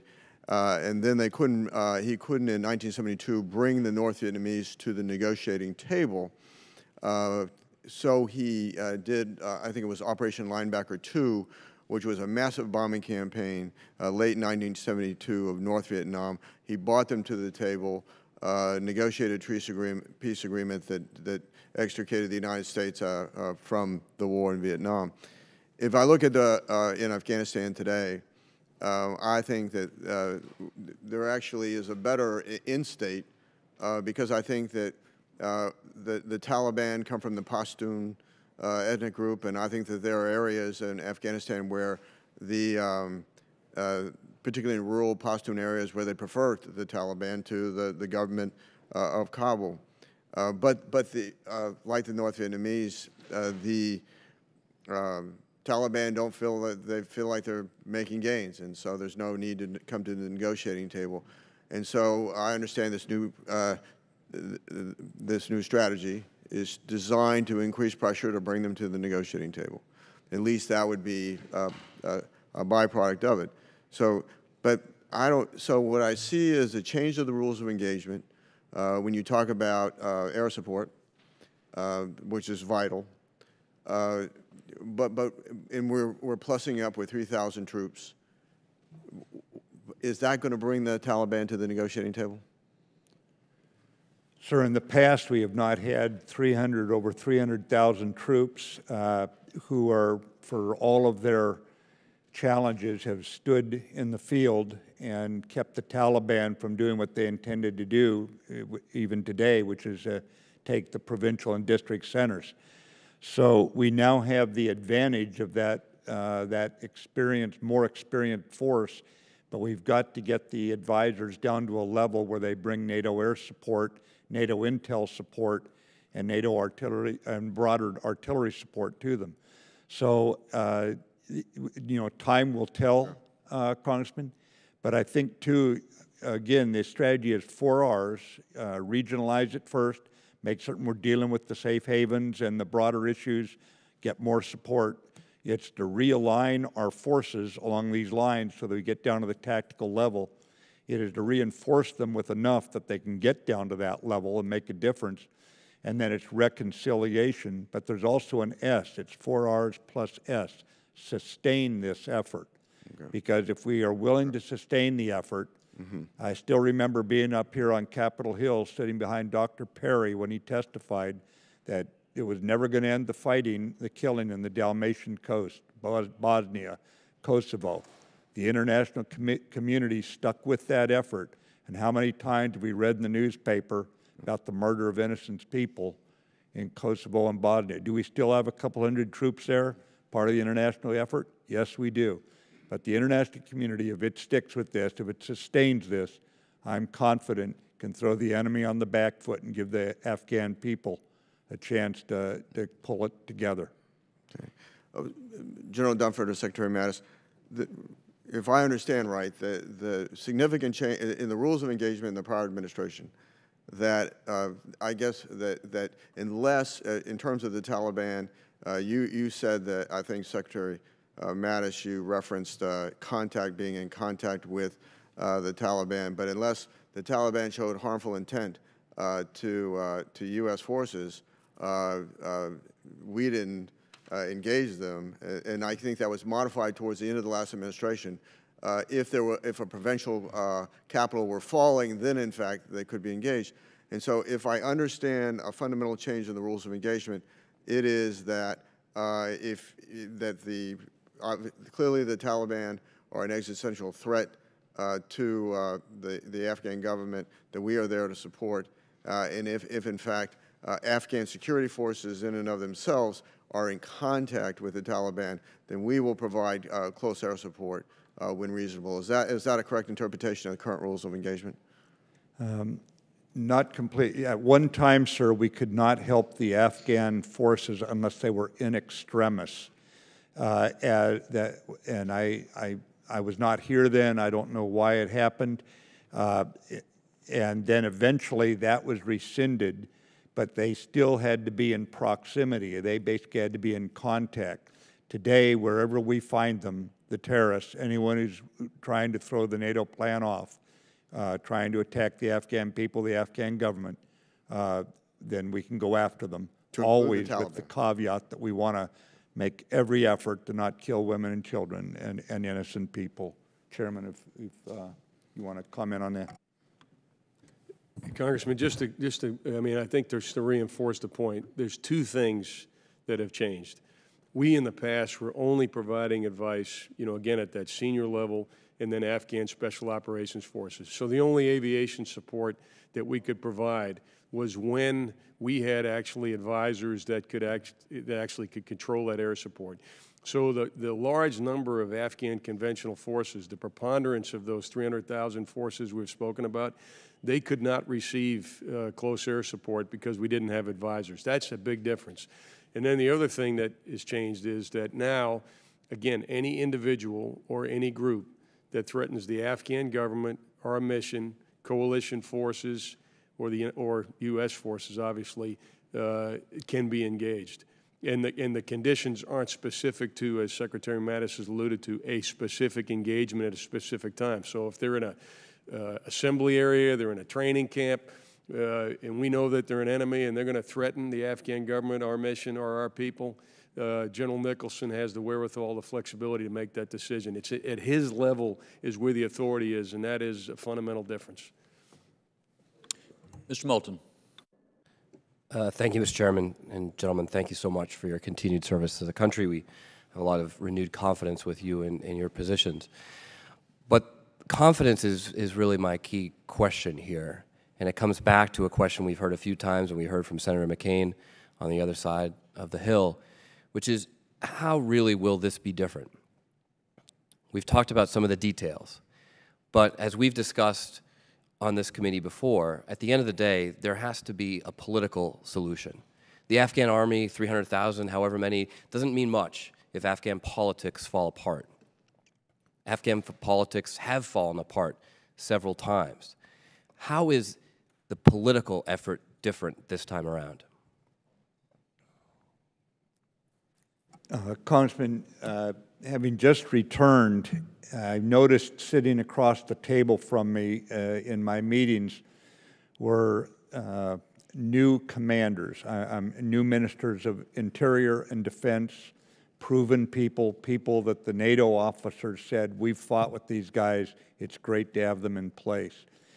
When you go down to the corps level commanders, these are all proven young officers who've grown up in this fight. They're not holdovers, not kept around from past wars. There's also an effort underway right now to remove many of the officers who are over the hill and replace them, give the young officers an opportunity to come up to levels they've demonstrated they can handle this fight. That can only reflect a political reality because of the nature of that society right now. As you know, it's a society that's been shaken apart since the time of the Soviet invasion. It's also a group that now recognizes they basically have one last shot at this. Mr. Secretary, you've detailed, and the Chairman as well, how bringing our advisors down to a lower level will help on the military front. It sounds like the same thing is needed on the political front. How confident, and I see a lot of nodding heads, how confident are you that our State Department can do that?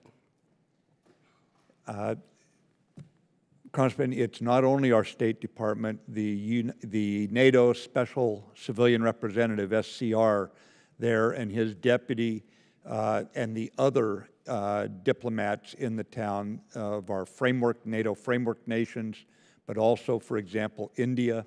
They're all working along these lines. I understand that, Mr. Secretary, but how confident are you that our State Department can provide that support? I am confident. We get varsity people out there. Ambassador Bass is coming out of Turkey. A lot of positions are unfilled right now. We just eliminated the special representative for Afghanistan and Pakistan. Is that helping? That has no effect on the intent that you're trying to highlight here. That is where the ambassador and his staff, that's who does the yeoman, the heavy lifting of that kind of job.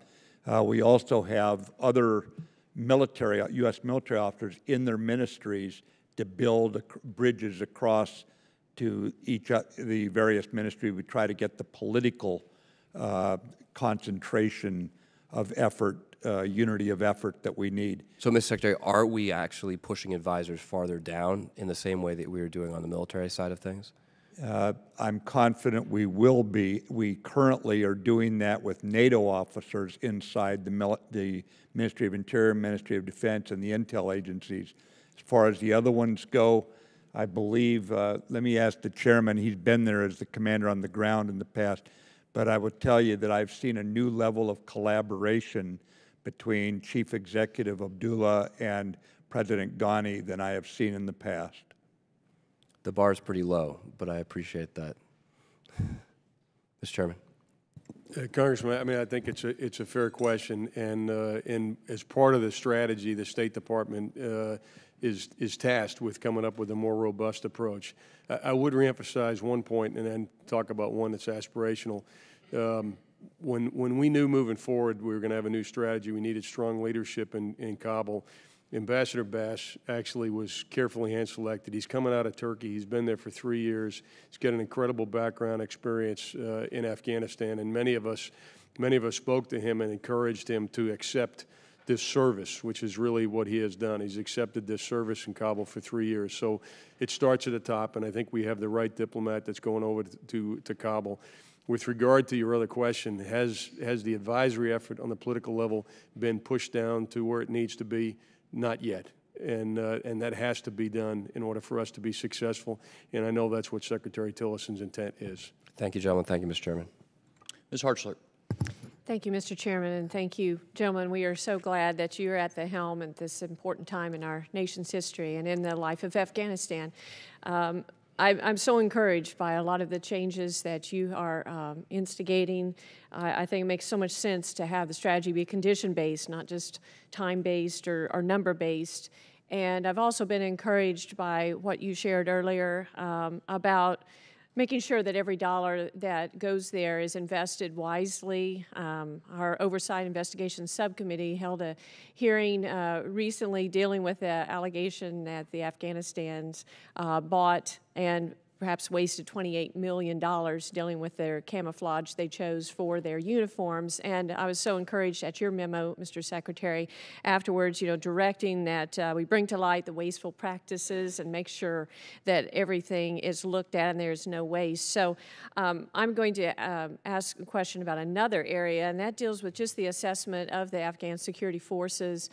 General Dunford, you had mentioned, of course, we talked about 300,000 troops there now, and a lot of changes are taking place.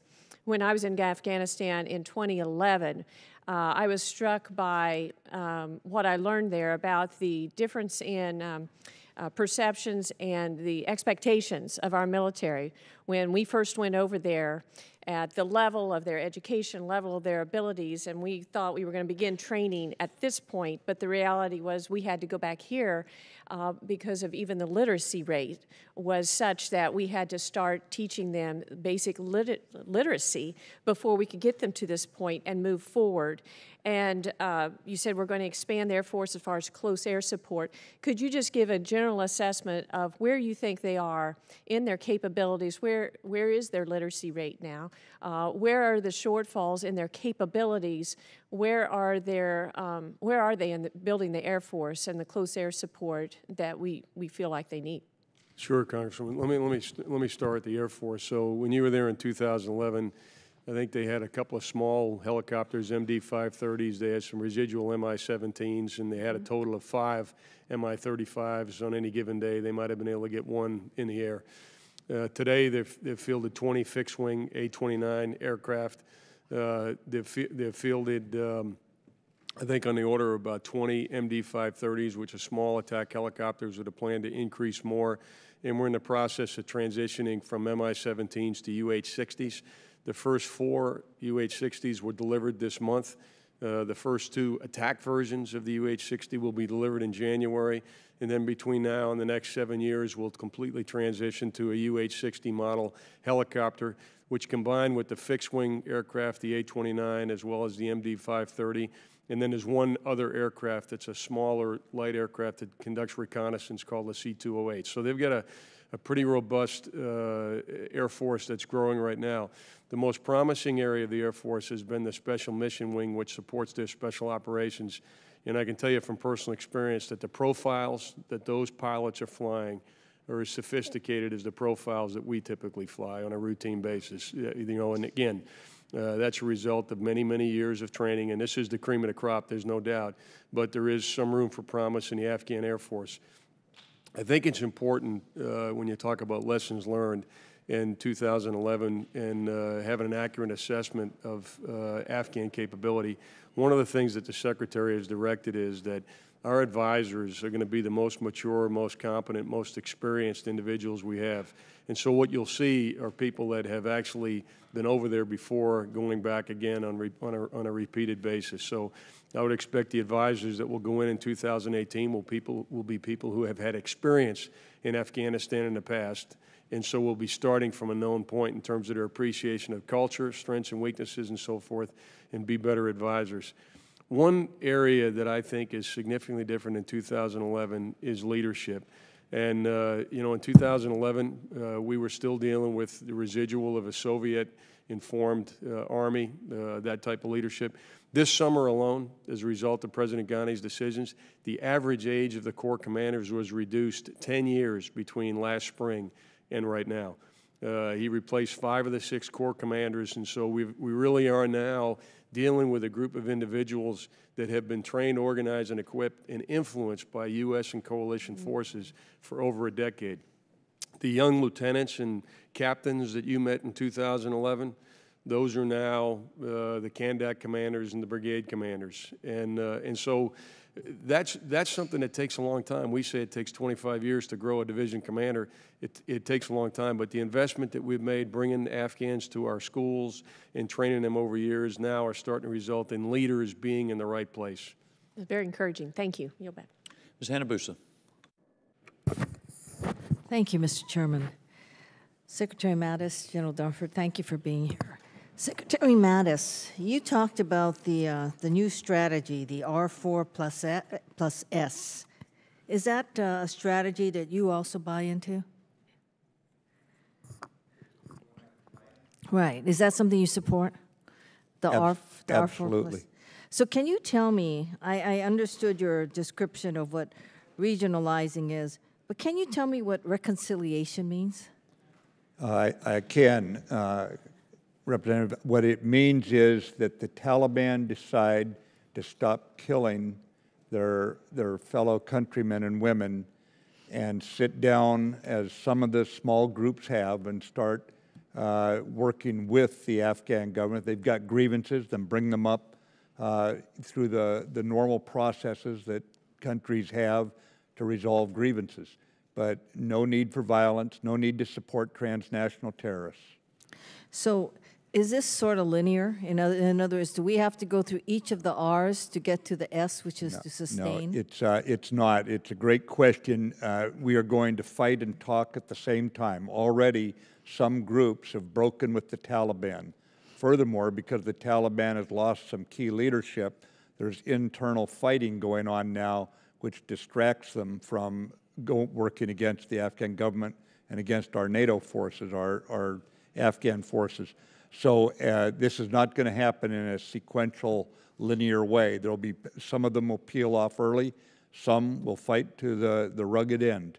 But the bottom line is we will fight and talk at the same time. So is realign talking about the others, not just, you're not talking about our troops. When you talk about realign, you're talking about realigning like the other terrorist organizations or other groups? No, ma'am. We are talking on the realignment, realigning our forces to the main effort of bringing NATO support and to the Afghan forces that have not had advisors before, and ensuring that the Afghan forces are made more capable to provide for their own defense.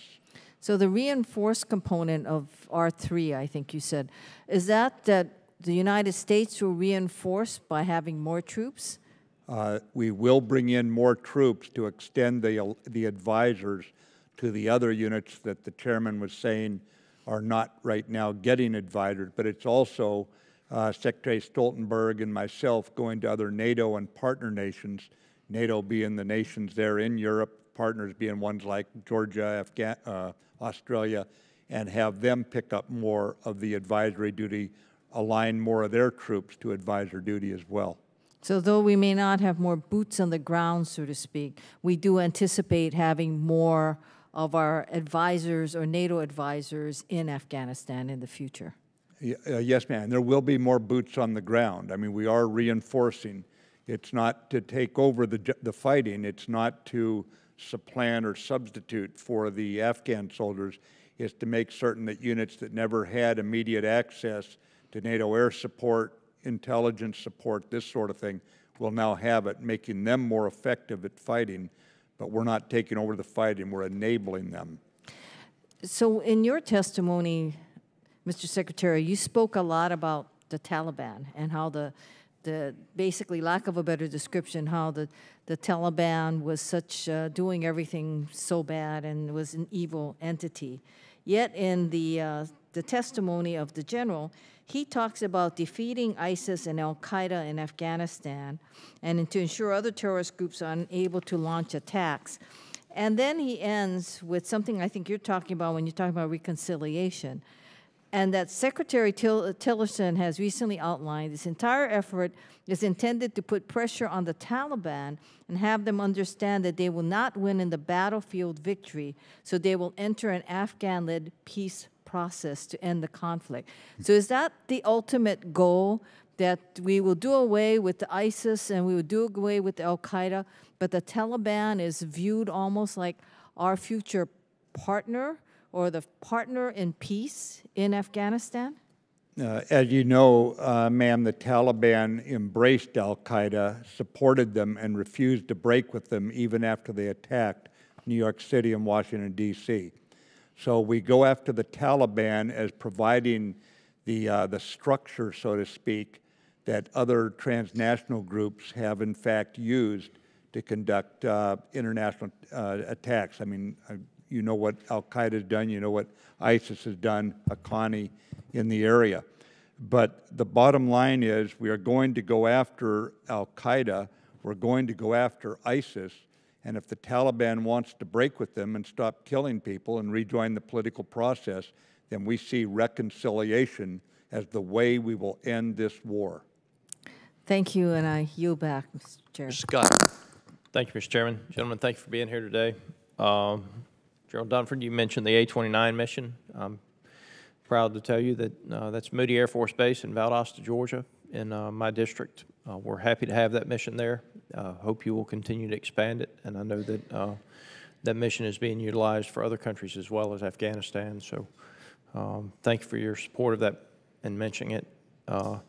You've talked briefly about this with General Kaufman and Whitman and some others, but on page 3 of your testimony, you talk about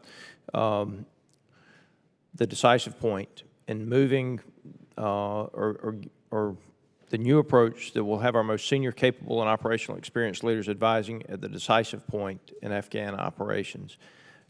Can you speak to, can you give any specific examples of where that has made the difference?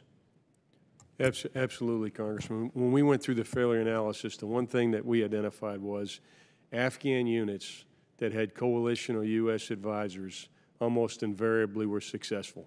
So we've had, we call it persistent embedded, meaning they live and eat and they fight with the Afghan forces in support while they're fighting. And that's what the case was with Special Operations Forces. So that has worked very well. We have not had a commensurate effort with Afghan conventional forces. And so when we talk about the decisive point, we're talking about continuing to make sure that at the lowest tactical level, this battalion-like organization of about 1,000 in the conventional forces, we actually have persistent embedded advisors that is advisors that are there when they're actually in the fight. And it's worked with special operations. It's worked in our previous experience before we drew down the force before 2014, when we had a fairly robust advisory effort with Afghan forces, and I was in Afghanistan during that period of time. They were successful. Again, why were they successful? We facilitated the delivery of aviation support. That was number one. And we're continuing to help them develop their tactics, techniques, and procedures and ability to plan and help them mature their logistics, all of which takes time. And so they're more improved than they were in 2014, but I think they still need advisors at that level when they're in the fight. So I think we do have a pretty good body of evidence that indicates this will make a difference. If I may, before I yield the remainder of my time, I know that one of the ISR platforms that we use in that area, moving target indicator, is the J-STARS. Up to and until a few weeks ago, I would say I was proud to support the Air Force in the recapitalization of that program. I continue to believe that we need to recapitalize that program. I have concerns about the Air Force's commitment to that mission at this stage. I look forward to working with both of you to make sure that we maintain the capabilities that that the J-STARS platform gives us, and I hope that the two of you can support the continued recapitalization of that program. And with that, Mr. Chairman, I'll yield the remainder of my time. Gentlemen, I have a tremendous amount of respect for both of you. Thank you for your service. Mr. Carbajal. Thank you, Mr. Chair. Secretary Mattis and General Dunford, more than 24,000 U.S. troops have been lost, more than 20,000 wounded, all with a price tag of over $800 billion. I know both of you are all too familiar with these numbers. After 16 years, you are asking the American people to endure more loss of life, more money, and without an expiration date. And for what? Secretary Mattis, I believe in the strength and the capability of our military. I believe we have the most powerful military in the world today. However, I do not know if we have the will to fight this war to the end, because I don't think there will ever be an end to this fight against terror. This is not a war that can only be fought with troops. We are fighting against not one, but a number of worldwide networks. The American people are tired, our troops are tired, and our allies are tired. I believe the American people deserve to know why additional troops are being sent back to Afghanistan. Secretary Mattis, you have to understand, I have to be able to go back to my district and explain to my constituents why they are sending their sons and daughters to Afghanistan once again. Secretary Mattis, would you say we know who our enemy is? Reading over the lessons learned report by the Inspector General report for Afghanistan reconstruction, it doesn't seem we knew ourselves or the enemy. For example, we were wasting precious taxpayer money imposing advanced technology to an illiterate and uneducated population without the appropriate training, expecting them to be prepared to fight. According to in the same report, the U.S. underappreciated key strategic level threats, including the will and ability of the Taliban to continue the fight, sustain popular support for the Taliban in Afghanistan, insurgent sanctuary in Pakistan, eroding Afghan government legitimacy, and corruption in the Afghan national defense and security forces. Essentially, we didn't know our enemy. Have you considered the strategic level threats this time around? And if so, what are they? Congressman, I believe the strategic level threats are the ones we experienced most directly on 9/11. Problems in these kinds of areas do not stay in those areas. In a globalized world, they come out. So the question I always ask myself before I walk into the President's office, if I'm going to recommend that we deploy American troops where they can be killed, is does this contribution, does this commitment of our forces, contributing our forces to this fight, contribute sufficiently to the well-being of the American people that we can lose people as a result? It's got to pass that standard. I think we do know very well who this enemy is. He is an enemy that doesn't wear a uniform. He hides behind women and children.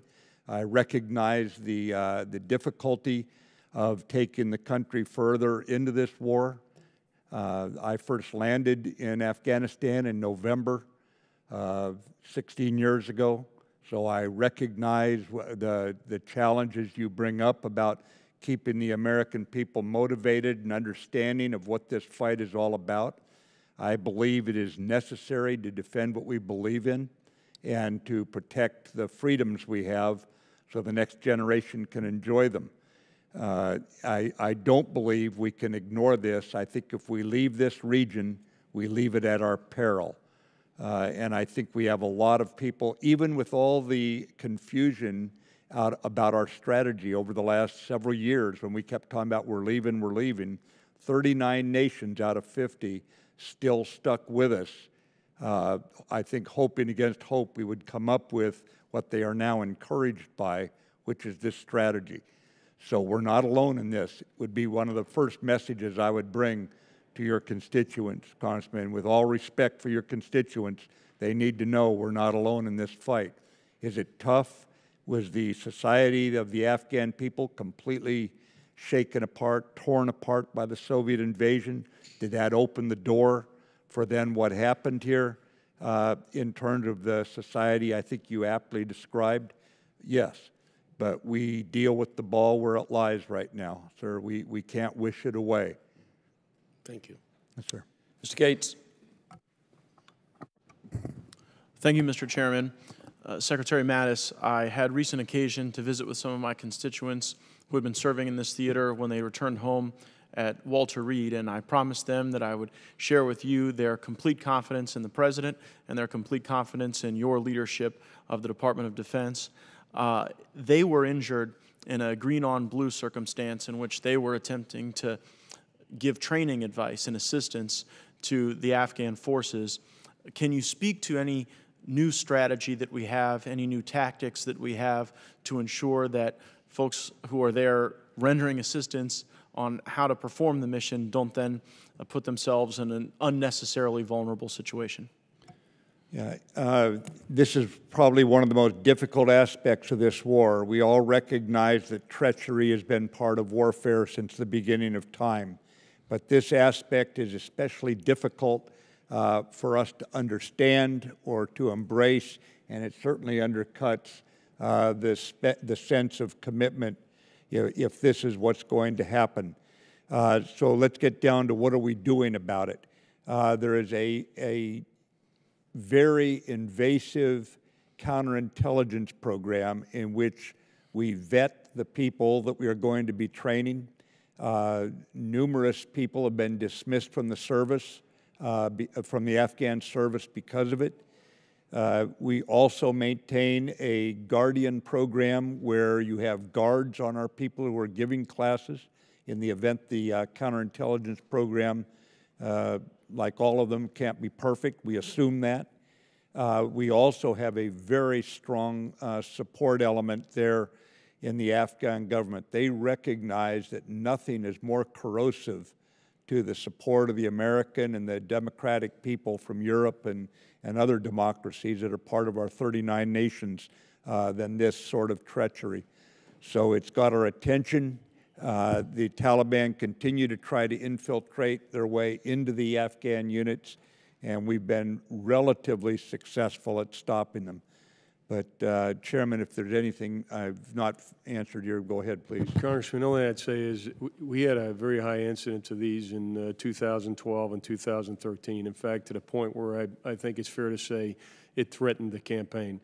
And the measures that Secretary Mattis outlined were measures that have now matured over time. The counterintelligence effort, the training of our people to detect changes in behavior of the people that they're training with. But the thing I believe is the most significant that I just reemphasized that Secretary Mattis highlighted is the Afghan leadership owns this problem, and they recognize that. They know that our ability to continue to provide the kind of training and support they need is based on them making sure that our people are secure. So while we provide our own, what the Secretary describes as guardian angels, we also rely on the Afghan forces to create an environment within which we can get our mission done. And in my judgment, the Afghan leaders jumped in, and the reason why we do have some incidents, and one is significant, and the young folks that you have visited up at Walter Reed are suffering the consequences of that. But we have driven the level of these types of incidents down to a very low level, and we should recognize it for what it is. It's an enemy tactic designed to erode our will, and we got to deal with it as such.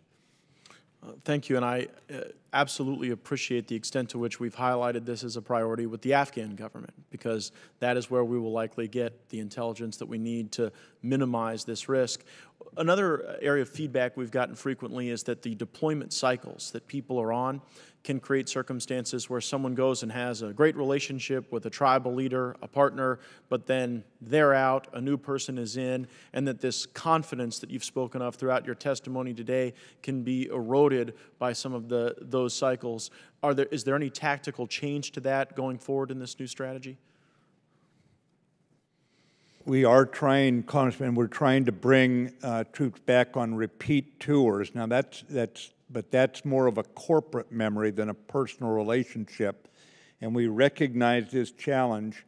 At the same time, we need to keep our troops fresh. It is very wearing, as you know, to be in a combat zone where you keep your guard up all the time.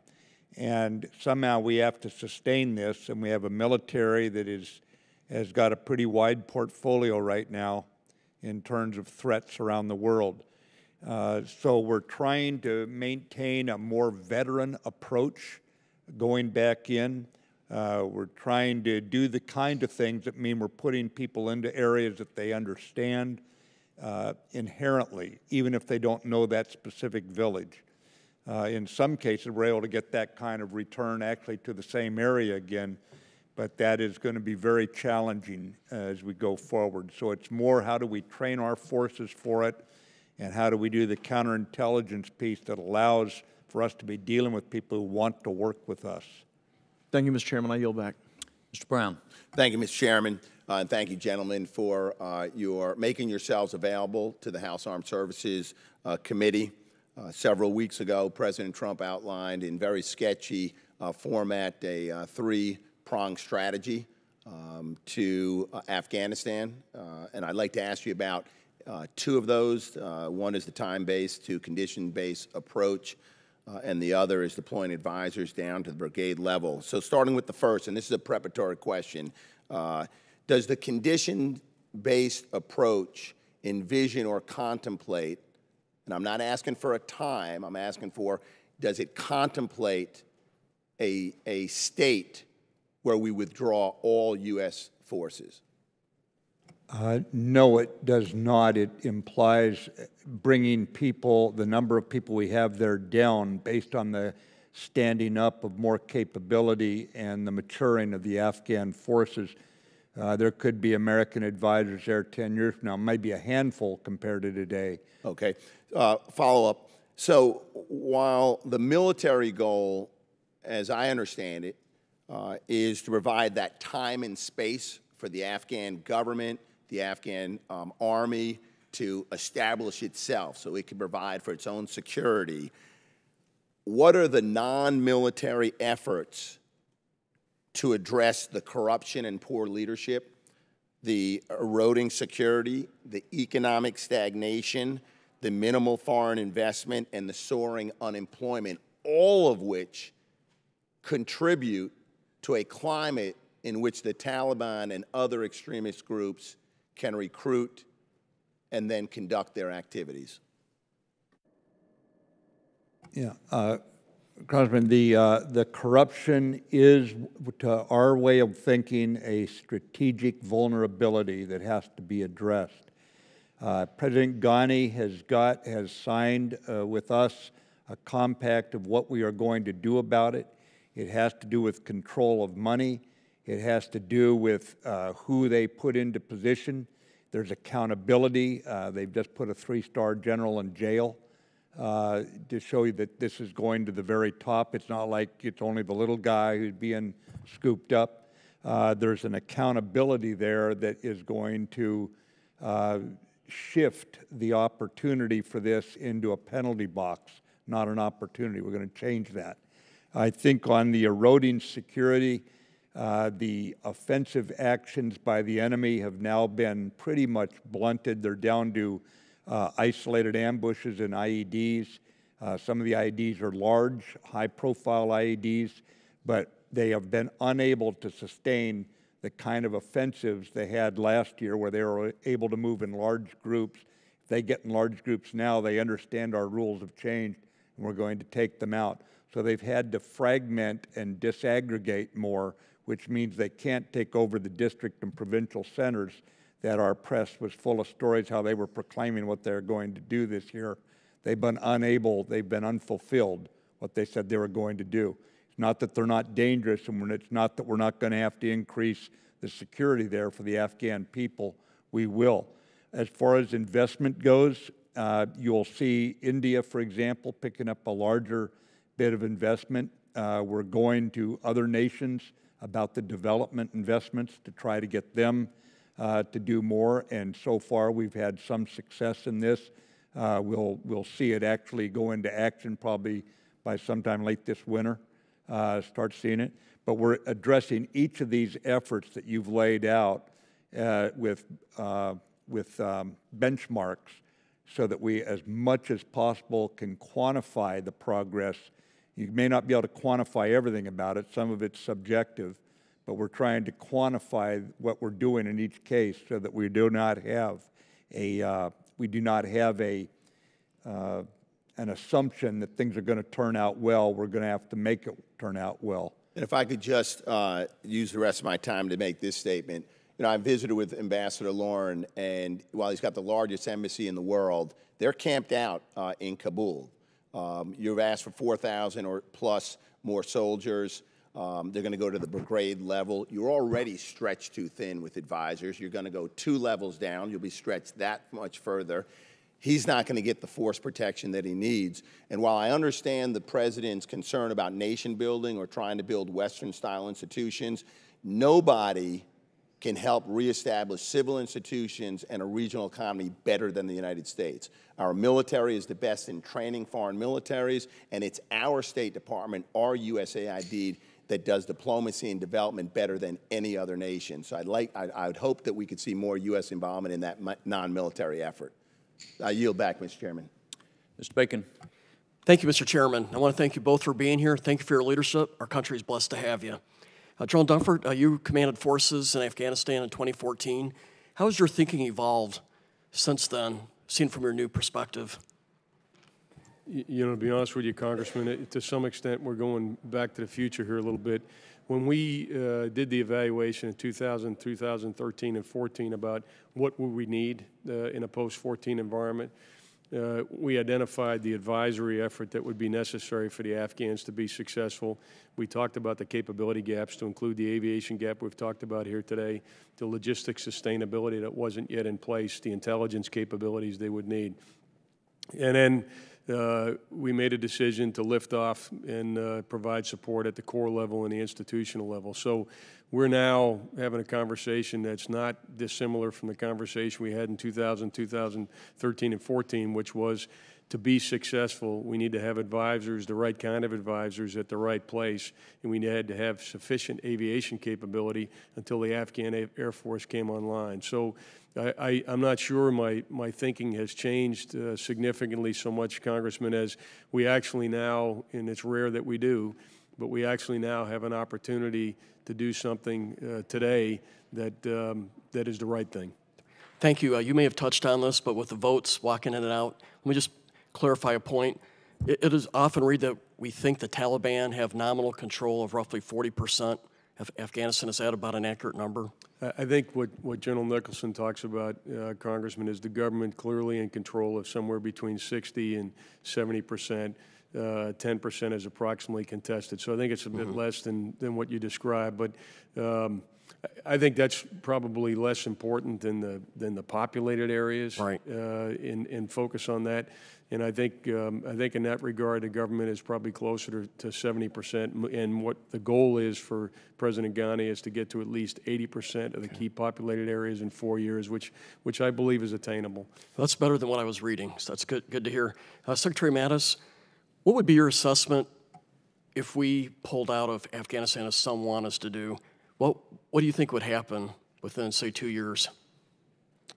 If we pulled out completely, yes, sir. Well, I think we would benefit the Taliban greatly, and the Taliban have shown that they will permit transnational terrorists. So, ergo, basically what we saw on 9/11, I think we could anticipate happening again. Absolutely. The Taliban were allied with al-Qaeda. Would you say they're still allied with al-Qaeda? I know the Taliban had been allied with al-Qaeda, or the close ties. I think it's fair to say they still have those close ties. Oh, absolutely. We've encouraged them to break those ties. Our argument when we went in was with al-Qaeda. We encouraged them then to break with al-Qaeda. They were not a transnational terrorist group, the Taliban themselves, but they would refuse to do so, and so they chose to fight. One last question. I think our emphasis seems to be on counterinsurgency, also training the Afghan forces. What would you say is the percentage of investment or effort is being put on nation building versus the counterinsurgency and training aspects? Well, sir, if nation building is writ large, certainly having security forces and intelligence forces and police forces help. They set the conditions for a nation to find its footing. They set the conditions for families to raise children, to bring in, to go to farms, to go to jobs, bring jobs in. So in that regard, we're setting the conditions for the Afghans to build a nation. In that regard, there are what's called the donor nations, and those they've met several times over the years. They raised money for Afghanistan, and countries like Japan and Afghanistan, so many more, United Kingdom, bring the money in for targeted efforts, whether it be to build a road or in order to get products to market before they spoil, that sort of thing. We're setting the conditions for that sort of thing with the military campaign, the security campaign we're putting together here. Well, thank you very much. And before I yield, I just say I share your assessment. If we pulled out, we'd be back in 2 or 3 years having to take out the Taliban and al-Qaeda, and it would be a worse fight. So I applaud the President's strategy, your strategy to win this and to keep Taliban and al-Qaeda out of power. So thank you. Thank you. Mr. Panetta.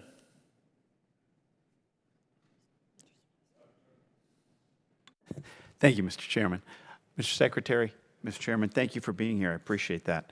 Appreciate your opportunity, the opportunity to address you and hear from you, and obviously appreciate your candor on these issues. General Dunford, you mentioned counterterrorism in the region and what you're doing. I was wondering how much of this is being responded to with Special Operations Forces. Obviously, right now we have about, from what I've read, about 8,000 in the world. And what I'm hearing over and over is that the forces are stretched too thin. Is that true, and is that affecting our ability to deal with counterterrorism in Afghanistan? And are we still using the element of the strategy that I saw there in 07, 08, where we were finding, fixing, finishing, and exploiting? Is that still being utilized? Congressman, the last part of your question is yes, that methodology is still the same methodology that we use to go after the enemy from a CT perspective.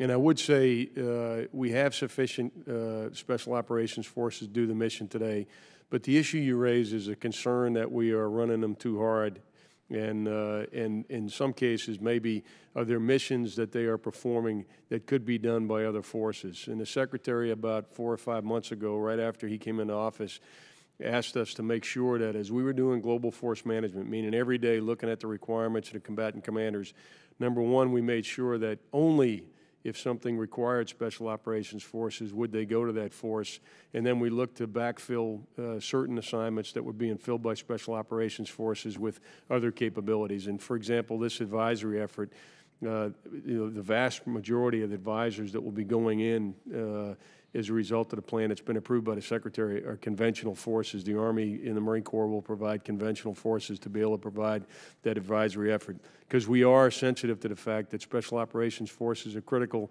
not only to the counterterrorism fight, but also to the Russia, China, Iran, North Korea fight as well. And getting the balance right, not only from a day-to-day engagement perspective, but making sure that they can train against the full range of missions that Special Operations require is something that we're very sensitive to, Congressman.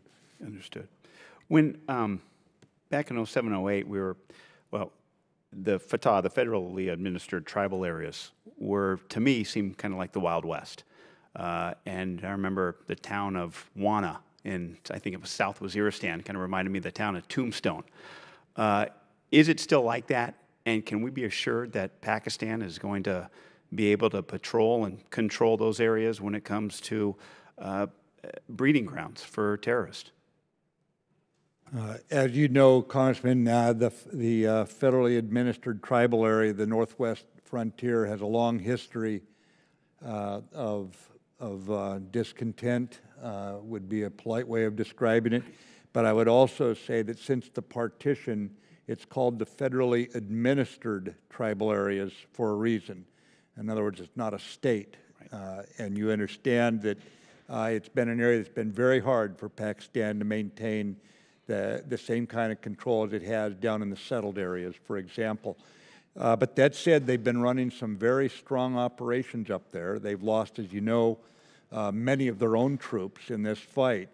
And they've just completed one set of operations that moved against the border on several lines of effort. And those obviously had some of the effect with pushing people over into Afghanistan, enemy over there. So 3 days ago, the Chief of Army Staff from Pakistan flew into Kabul, and this is the first time I've heard of the visit actually creating some degree of optimism. And so we'll see. There is reason for us to say there's a new day here, but it's too early for me to come in front of this committee and pronounce that with confidence. I will fly into Islamabad soon. After the Secretary of State has done so as the lead for our foreign policy. I will fly in, and we will continue to try to work with them cross-border operations against what can only be described as our common enemy. We'll see if we can make this work this time. Thank you. Gentlemen, thank you, Mr. Chairman. I yield back. Thank you. Mr. Banks. Thank you, Mr. Chairman. Secretary Mattis, General Dunford, thank you for being here. As an Afghanistan war veteran myself, I represent tens of thousands of Americans who have served there that want to know that our service and sacrifice meant something. And that's why, Secretary Mattis, I applaud your work and the change of course in Afghanistan. Is why your change in strategy recently brought me great hope and optimism that we'll turn the tide and fight the war to win it, rather than fight 14 separate one-year wars that have resulted in what we see today. I want to focus first for a moment on the specific mission of CSTICA and the over $70 billion that we've spent in ANSIF funding. And I know you've talked already about the wasted money on uniforms, but every week a different story piles up in a stack of stories that you can find by Googling waste in Afghanistan, from the headlines that I brought with me today: 43% of America's military weapons unaccounted for, Afghan forces lost $700 million in U.S. ammo, U.S. unsure if Afghan intel service even works despite $500 million in aid, $28 million wasted on Afghan uniforms, wasted money on payroll, wasted money on construction. You get the point. The list goes on. And these aren't stories from 10 years ago. These are stories from the last couple of years. So my first question is, I know you've already talked about the lessons learned, but what are we putting in place within the structure of CSTICA? What type of process are we creating to raise the level of accountability on this investment that we're making in the Afghan National Police and the Afghan military?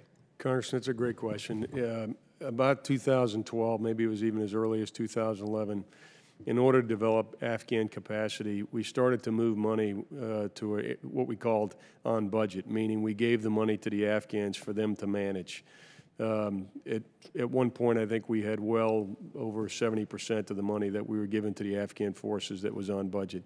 We've actually walked that back. Now less than 25% of the money is actually administered by the Afghan government. 75% is administered to us. And for that 25%, we put in some rigorous conditionality. You talk about the lessons learned, rigorous conditionality to make sure that we have transparency. And President Ghani, unlike his predecessor, has allowed us to get into the ministries where the money is being administered, check the books, be able to do an audit, just as we would for, on our own accounts. And I'm confident in telling you this, that the $4 billion plus that we provide to the Afghan security forces every year, our commander will have, and CSTICA as his executive organization, will have visibility. And I expect to be able to come back up to you and talk to you about the transparency and accountability that we have over those resources. So we have learned some lessons, but I think one of the more significant ones is that we're now delivering capability and equipment, and they weren't quite ready to execute the entire budget and have the kind of same standards that you suggest we should have. Thank you, General. As a follow-up to that, how do we know today more than ever, after supplying 14 years of weapons and ammunition, vehicles, uniforms, that we're giving the Afghans what they need and not what they want? Well, I think that's a constant process of refinement. But here's what I would tell you is the glimmers of hope. You know, we bought Stryker vehicles. Those are being employed right now, and they actually have provided a competitive advantage of the Afghan forces over their counterparts. The aviation enterprise actually is a success story, and I think I don't know if you've been back recently, but I would hope when you go back you can see the Afghan Air Force in particular. So we delivered an A-29. It's an aircraft that's relatively simple to learn, simple to fly. As one of the congressmen mentioned, that we bring the pilots back to Moody Air Force Base. They're going back and they're being able to sustain that effort. So I believe right now that the lessons learned over the last few years have highlighted for us what equipment works, what equipment doesn't work. And to be honest with you, we do need to improve the accountability of equipment, the maintenance procedures and so forth. That's an area that the advisory effort is designed to address as well. I have 30 seconds left. I wish I had 30 minutes. But when we talk about rule of law in Afghanistan, it seems to me that one of the greatest inhibitors to the rule of law is Vice President Dostum. What are we doing to prevent him from continuing to wreak havoc on the security, on the rule of law situation in Afghanistan as he returns to country and returns to his position? I think the most important thing is we're reinforcing the positive elements in the country and not leaving them to deal with these kinds of issues that Dostum represents on their own. We're looking at bringing in gendarmerie kind of police trainers, not from the U.S., but from those countries that maintain gendarmes, so that the police themselves are more capable of carrying out the rule of law. You've got to have the right kind of police force. Then you need to have the right kind of courts. And again, there's nothing easy about it because of what happened, that society, what it's been through. But I think that the right thing to do is to reinforce the positive side and keep working against those who are disruptive. And right now, we obviously are trying to work by, with, and through the Afghan government on it. But we register loud and clear the concern that is in terms of trying to get the rule of law, reduce the corruption, and get this country on the right track so we can draw down what we're doing and leave them more on their own. Thank you. Yield back. Mr. Swazi. Thank you, Mr. Chairman. Mr. Secretary, General Dunford, thank you so much again for your service. You inspired tremendous confidence. I traveled to Afghanistan in April of this year, and at the time General Nicholson was making his request and logically supporting his idea that we should increase the number of troops by 3,000, and I publicly supported that effort, with the understanding, though, that those troops would be used for force protection and to replace private contractors. Are the troops being used for those purposes, or are they being used to implement this strategy of moving down lower into the brigades?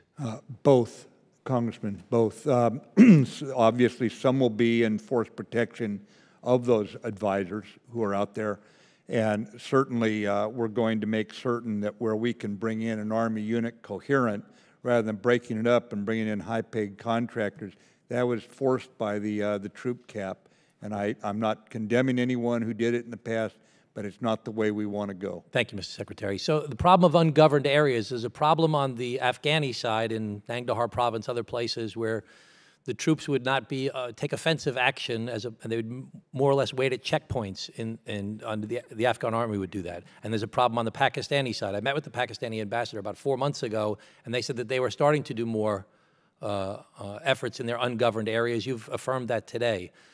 And you said earlier in your testimony that all 6 corps are currently in offensive actions. Does that mean that they're now moving beyond their checkpoints and they're moving out into these ungoverned areas? It does, but let me be very specific. It means in each of the core areas, they have offensives underway. That doesn't mean everyone is doing that. In some cases, they're simply holding their own, holding the district centers, but there are offensive actions in each area, in each core area right now. Are we encouraging them to move into the ungoverned areas on their side of the border? Principally, we're encouraging them to hold and protect the populated areas. But at the same time, I was just in Nangarhar last Thursday, and they certainly have offensive actions underway in Nangarhar, and as you know, that's right along the border there. And another major initiative was to get our Air Force to train their Air Force how to coordinate better with their military, with their Army and their Air Force to coordinate better with each other. Is that happening? I'll ask General Dunford. Yeah, Congressman, it absolutely is. You know, we've talked a lot today about the advisors at the brigade and the Kandak level. We have an equally robust effort with the Afghan Air Force, where our very best and brightest airmen are over there training with them as well. And the key is, you just hit on really, I think, one of the key points we wanted to make today is that the ability of the Afghan ground forces to integrate the Afghan Air Force is the key link. And because we haven't had advisors down there at the level where that kind of coordination takes place, they haven't matured as fast as we want. One of the primary outcomes that we expect from our changed advisory posture is the Afghans being more effective in the ability to, what we call integrate combined arms, that is the artillery and air support they need to be successful in their maneuver. Okay, one thing is a separate question. I think that most Americans don't appreciate the difference between these transnational terrorists that operate out of Afghanistan that we're trying to constantly disrupt and the Taliban, and how that's a completely different type of terrorist organization that's more focused on regional impact. Have the rules of engagement changed for the Taliban as part of this change in rules of engagement, or have they only changed for the multinational terrorist organizations? Congressman, when the authority that has been passed down to the commander by the president is that any individual or any group that threatens the Afghan government, threatens our mission, threatens U.S. forces, or threatens the coalition can be engaged. So it's based on their behavior and what they're doing as opposed to what group they're a part of. So our special forces will seek out members of the Taliban if we believe they're engaged in terrorist activities? Our special operations forces will seek out groups or individuals that are actually threatening the mission or our people. Okay. Thank you very much. I yield back. Thank you, Mr. Chairman. Thank you. We have now gone through all of the members who were here at the gavel, and we have already held the Secretary and the Chairman longer than we had intended. So what I want to do to wind up is see if the remaining members have one 15-second question that we have not addressed yet, and I want to get them all out together and then give the Secretary and the Chairman a chance to wind this up. Ms. Cheney, did you have something that we have not yet touched on? You do? Okay, 15 seconds. Thank you, Mr. Chairman. I'd like to thank both of you for being here. Thanks for allowing us to conduct our oversight obligations. But mostly, thank you for reminding us that we have our own constitutional obligation, and that is to support, raise, maintain our armed forces. And as often as you can, this notion of the BCA, the extent to which the BCA is damaging us, we're in a position where I am completely dismayed as a new member of Congress at the extent to which there's agreement about the damage of the BCA, and then people walk away and don't do anything about it. And as we come up again to December 8th, it is going to be crucial that we take this on. I can assure you both this is something that we take seriously. We cannot fulfill our constitutional obligations with the BCA in place, and I want to thank you for raising it. Thank you very much for being here today. That's it, Mr. Chairman. It was great. It was a little more than 15 seconds, but it was good. Ms. Davis. Thank you, Mr. Chairman. And really quickly, my question was partly how do we avoid empowering the factions that grow up out of the voids that are often created as the government begins to, take hold? And are we at a point that we can not use quantity as much as a metric, but quality? And I'm thinking about some of the work that's been done, not just in the Afghan military, but also among the women who are being trained for the Afghan police and for other jobs, because they seem to have more capability than they're allowed to utilize. That takes security, but I'm wondering where we're going with that. Ms. Gabbard, did you have? Briefly, so much of what's been discussed today and the justification for our continued open-ended presence in Afghanistan centers around it, preventing it from being a safe haven for terrorists to launch attacks against us. The issue is that there is a long list of countries around the world who fall under this category of being a physical safe haven. What to speak of the phenomena of the internet now making it so that a physical safe haven is not even required for terrorists to plan and launch an attack on us or on our interests or allies. So my question is a big one, and maybe you can follow up with me, but how do you justify the expenditure, the open-ended presence, this forever war in Afghanistan, given the global threat that we're facing, both physically and electronically? Thank you. Interesting. Ms. Murphy. Just very quickly, in President Trump's speech in August, he stated that one of the core pillars of his South Asia strategy is to take a more aggressive approach towards managing our relationship with Pakistan.